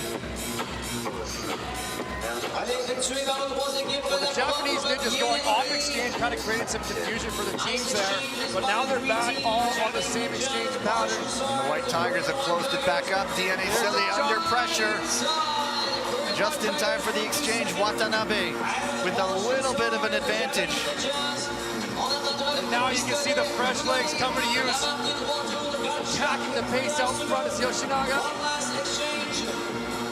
Now Yoshinaga, sorry. And the last exchanges. One more to go. No, they're not. They read it well. I was so confused. No, they all adapted to the Ninjas here, so watch this closing lap. And the dash to the line, and it is the White Tigers coming through. That was wild there. It was really interesting. They all got confused by that throw-off, the switch-up from the Japanese Ninjas to change their exchange pattern. And we can see then the Polishes are trying to get back into formation. The White Tigers trying to match them. They weren't off sequence. But then when it came to the end, they kind of forgot that they were off exchange. They would do exchange for the bell, but they'd already had the gun. They couldn't exchange afterwards. And I know you said it perfectly. I kept looking at the lap counter going, wait a minute. And so sure enough, it wasn't just me, it was happening down on the ice too. But well read by the skaters to identify the at one point you're wondering, like, did the Ninjas, was that part of the strategy? And were they planning to go out there at the end to see if anyone followed suit and jump out of the way, and then they get a penalty from it? So very interesting tactic. We'll never probably know the true story to why that happened or what went down. Although perhaps some tacticians are sitting there going, this is interesting. Throw teams off the relay plan. And I do love to see it when teams get creative with that, because when you go off like that, you create confusion. Here's a look at it. He was just, I think it was, can't remember who it was there. It was, I think it was Watanabe, who saw Miyata going in and he's waving, no, get off. So it makes me think that either he's being dramatic or it wasn't part of the plan. Or it's part of, acting theatrical to go say, make it look like we're maybe confused.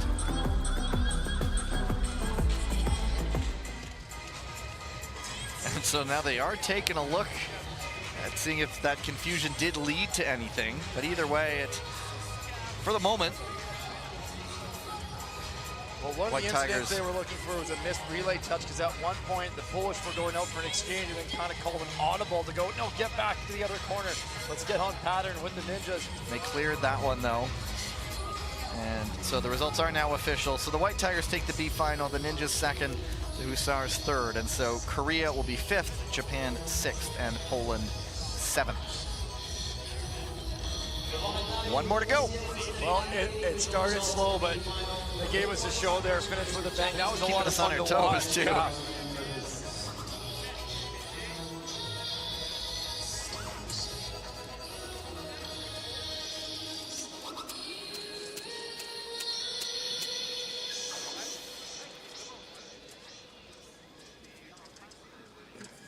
Mesdames et messieurs, dans quelques instants, on présente les finalistes pour la dernière course de la journée. Le relais 5000 mètres, messieurs du Canada. On voit le chemin vers la finale. Road to the final.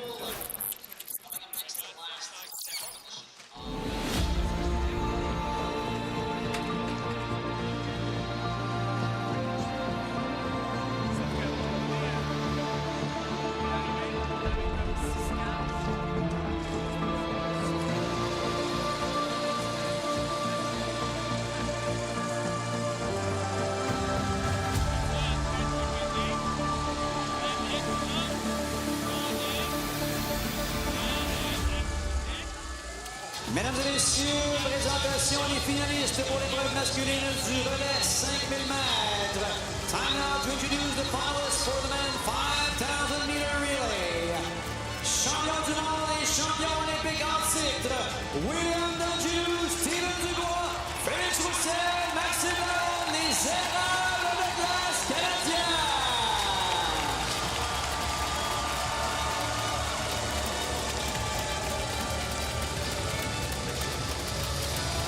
Jens Van Val, Turnbull, Dankos, Itzhak Delat, Team the Dutch Lions.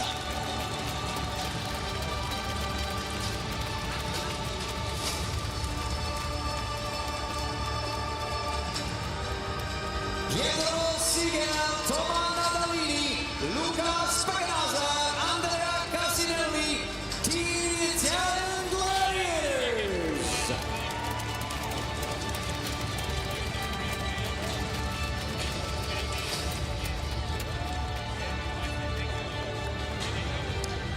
Andrew Gill, Brandon King, Clayton DeClemente, Marcus Howard, the USA Eagles.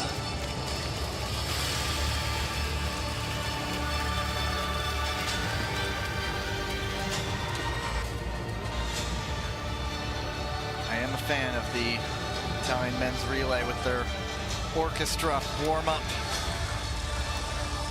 before they come onto the ice for the A final. The Ice Maples, Dutch Lions, Italian Gladiators, and USA Eagles. The World Championships in Beijing in March, we wondered, there's no way the Canadians could get more than 6. It's the nature of this sport. Things happen. But they could, this weekend, make it 7 right here.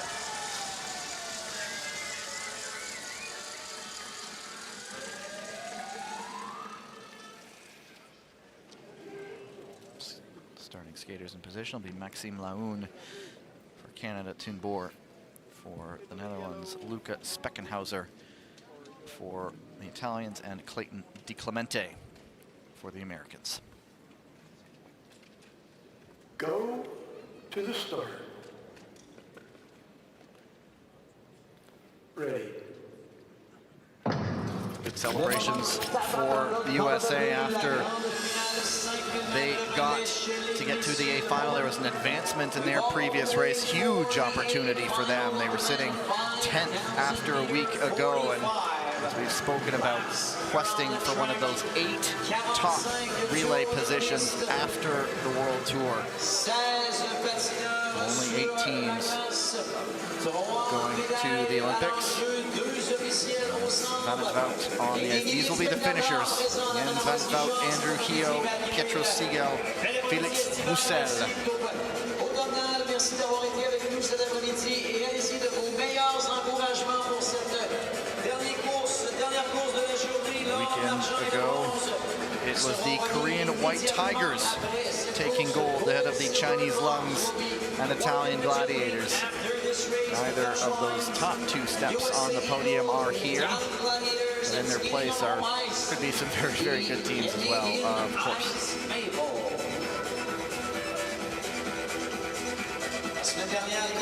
For Di Clemente, Speckenhauser, Laun back to the openers. The getting to know you stage of the race. All teams staying patient here. Van het Wout, since you pointed, I always noticed the hand flick. The hand flick.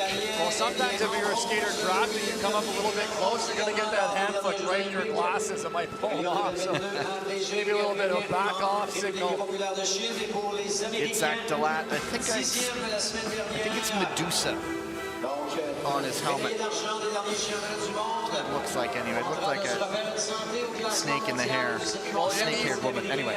In these early laps of the relay, you don't want to take any risks. You don't want to risk a crash or an unnecessary pass when there's over 30 laps to go in the race. You want to stay patient. You want to save your legs. If there's an opening, take it. But don't take a risk, until you really need to, or until it's well worth it to do so. So everyone's staying patient throughout these early stages in the relay, and also trying to conserve some energy for this tough couple weekends for Jens Van het Wout, sitting on the front. Sick last weekend, down on the ice more times than he would like to be, I'm sure. Small measure of redemption heading into the European swing, which culminates in skates on home ice. And we know very well how loud those Dutch fans can be. Well, a win for the Dutch Lions could be, a swing of momentum for Jens Van het Wout, who'd be looking for something positive to build off after these first World Tour stops in Montreal. For Speckenhauser, Di Clemente, Laun as the openers return. And the Gladiators, right, they're gearing up to this home Olympics. They want to get their relay dialed. This is just another training opportunity, a racing experience for them to build on. They've already got their ticket punched to the games, but they want to make sure they're going to be perfect when they get there. Still, we wait for that decisive moment, and it's still the Dutch Lions in the lead. A moment there for Andrea Cassinelli, the guy that just deployed in relays.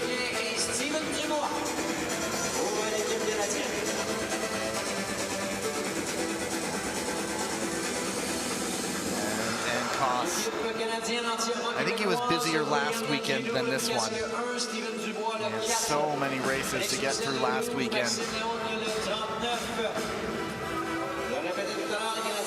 Now the pace is starting to pick up. We're seeing 20 laps to go. This race has been cruising a little bit faster. 4 teams on the track. The ice conditions are going to be starting to wear. There was already a relay in advance of this. There was already some 1,500-meter finals from the women's side. So the ice won't be in great shape. Skaters are going to try to identify where are the good spots on the track in the corner where I can really push off of. There's going to be ruts forming. They're going to be trying to avoid those as the pace picks up. There's always that X factor in these men's relays. Ice will watch for when you least expect it will haunt you. Now here we go, inside 15. About to be released. Speckenhauser took a look, but Toonboer not allowing him through. Well, the Dutch Lions are doing a terrific job controlling this race out front, being very vigilant, looking at seeing everyone's trying to make the attack, but they're nailing all their exchanges, and that's keeping them in that lead position. Van het Wout spends a lot of time just about every straightaway checking behind him. And behind him is always Azuri Blue.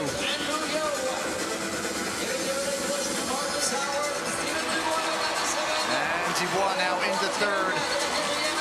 You can hear the crowd reacting. That's going to be building some energy in this Ice Naples team.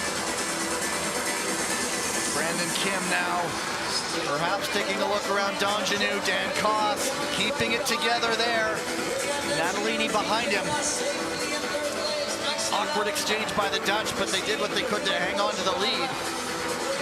That's it, Laun winding up in third position.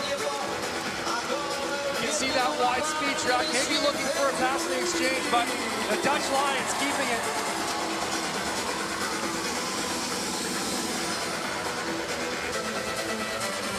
Van het Wout, everybody still together. No elastics have snapped, no little separations. Howard, here comes Dubois into second. Can he hold the exit? He can, he's still accelerating. And then a chance for the lead. Dongenu gets it. That is all he needs now. Free to fly. Off goes Dongenu, and there's a gap. Natalie looking around. Brandon Kim on the inside. The Eagles just make that exchange. Maxime Laoun. One more to go. Roussel. What a finish this would be. A chance for a 6th gold medal weekend. The Canadian Ice Maples. How about this? Felix Roussel gets to soak it in with the home fans. 7, pardon me.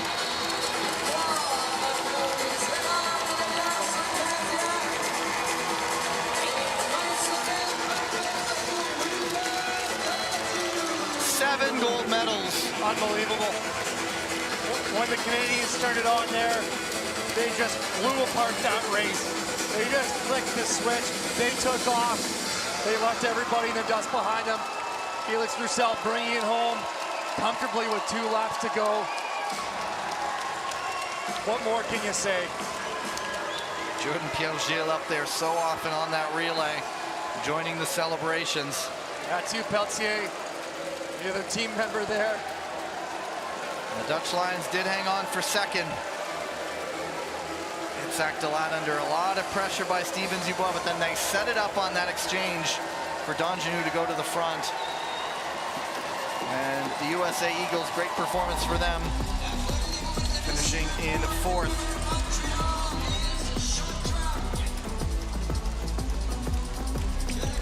But it's a 7 gold medal weekend for the Canadians.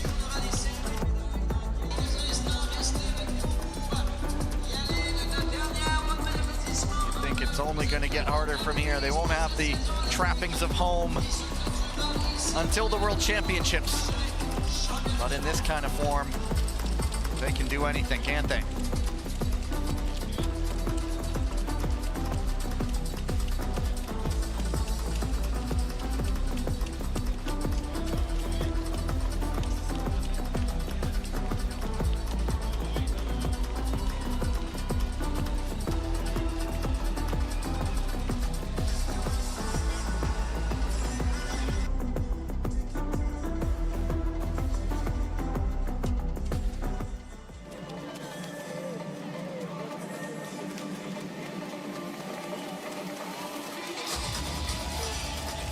Tyler heads down to the ice to chat with the Canadians. 1 for the books.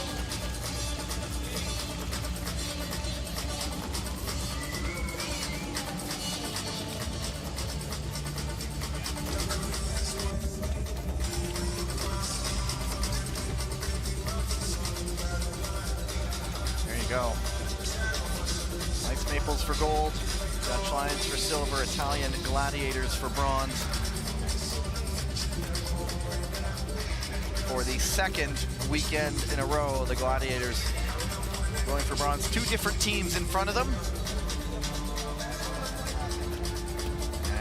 And in just a moment, congratulations being shared by all the skaters. They spend a lot of time together on the international circuit. Most of the skaters are in the same hotel.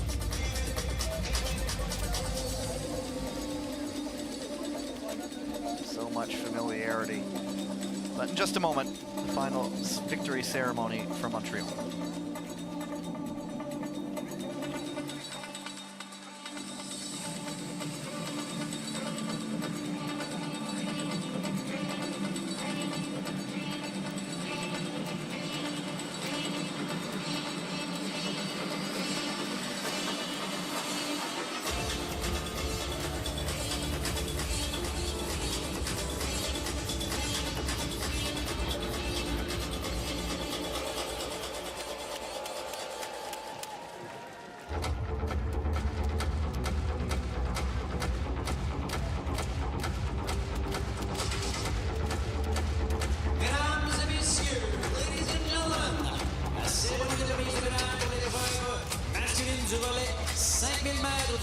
mondial ISU de course de piste Montréal 2025. The medal ceremony for the men's 5,000 meter relay at the ISU Short Track World Tour Montreal 2025. Les médailles seront présentées par the medals will be presented by the referee Harold Janssen and the assistant referee Mr. Livio Mella.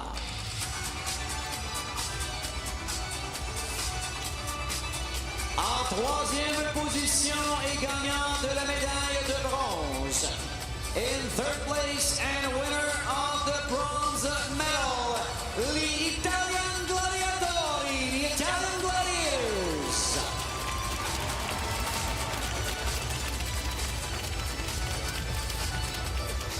Luca Spagnaza, Pietro Sigel, Lorenzo Previtali, Toma Nadalini, and Andrea Casinelli.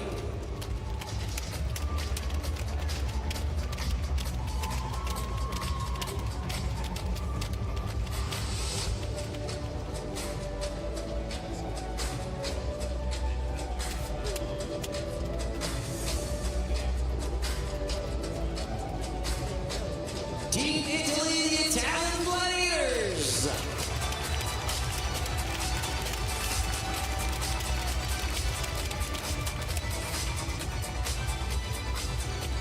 En deuxième position et gagnant de la médaille d'argent. In second place and winner of the silver medal, the Dutch Lions.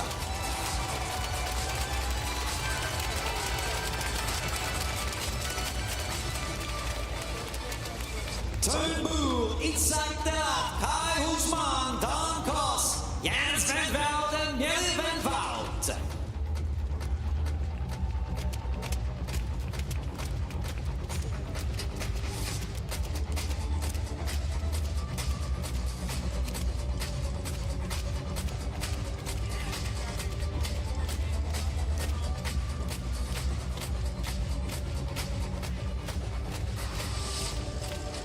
Team Netherlands, the Dutch Lions.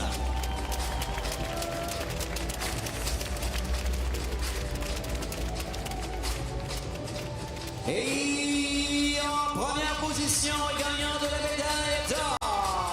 In first place and winner of the gold medal, les Arabes de glace canadiens. Team Canada.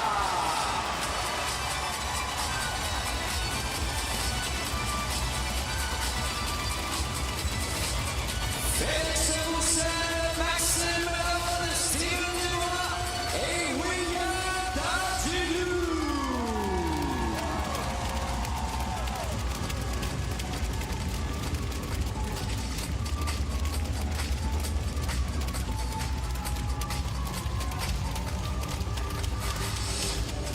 Équipe Canada, Canadian Ice Maple.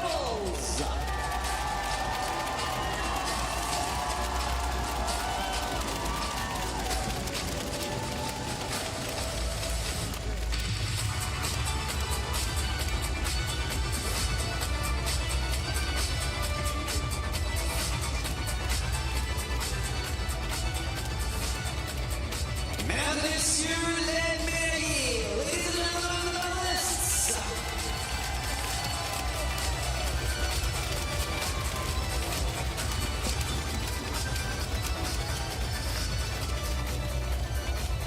And as they do their final pictures, just a reminder, we will reconvene in just over 4 weeks' time in Gdansk in Poland for round number 3 of the ISU Short Track World Tour. Round number 3 of 4. The following weekend, we will be in Dordrecht in the Netherlands to wrap things up. Competition getting underway in Poland on November 20th. But the weekend before, it's time for the long trackers to begin their skate to Milano with the opening round of the ISU World Cup season in speed skating. That will be from Salt Lake City, Utah. Back-to-back weekends in North America. They go from Salt Lake City to Calgary. And that weekend in Calgary is the same weekend that we will be in Poland. Joining me in Poland will be Catherine Reuter-Adamek, U.S. Olympic medalist. Looking forward to catch back up with Catherine and then it'll be Tyler the following week. Down on the ice with the Canadian Ice Maples. What a terrific performance. You guys are more towards the back, waiting until about 6 laps to go. Was that just to put a show on for the crowd? It's always to put a show for the crowd. The Ice Maples walked away with 7 gold medals this weekend. How do you guys feel about that? What do you guys have to say about your team and the strength you're putting on right now? Je pense que c'était une belle performance, puis on veut juste répéter ça au jeu idéalement, puis merci de votre support tout le monde, vraiment, c'est apprécié. Well, what a fantastic weekend, some well-deserved rest before World Tour stop 3 and 4. Congratulations, very well done. Will you throw out some t-shirts for us to the crowd? Yeah. Just to say once again, the competition in Gdansk in Poland, November 20th gets underway. The following Thursday, things get underway in Dordrecht in the Netherlands as we will finish off the World Tour season halfway through. Once again, next time I will see you, it will be from Poland, Catherine Reuter-Adamek joining me, and then Tyler Dara returning as we drop the curtain on this ISU short track World Tour season. After the Olympics, of course, back to Montreal one more time for the World Championships. So as the celebrations just beginning in Montreal, what a weekend for them. 7 gold medals as we prepare to head off to Europe next month. I will sign off on behalf of everybody here who put together this weekend's performance. Enjoy the look back at the winning race by the Canadians, and on behalf of Tyler Dara, just finishing things off down there on the ice. My name is Gavin Day. Thank you very much. Talk to you soon. Goodbye.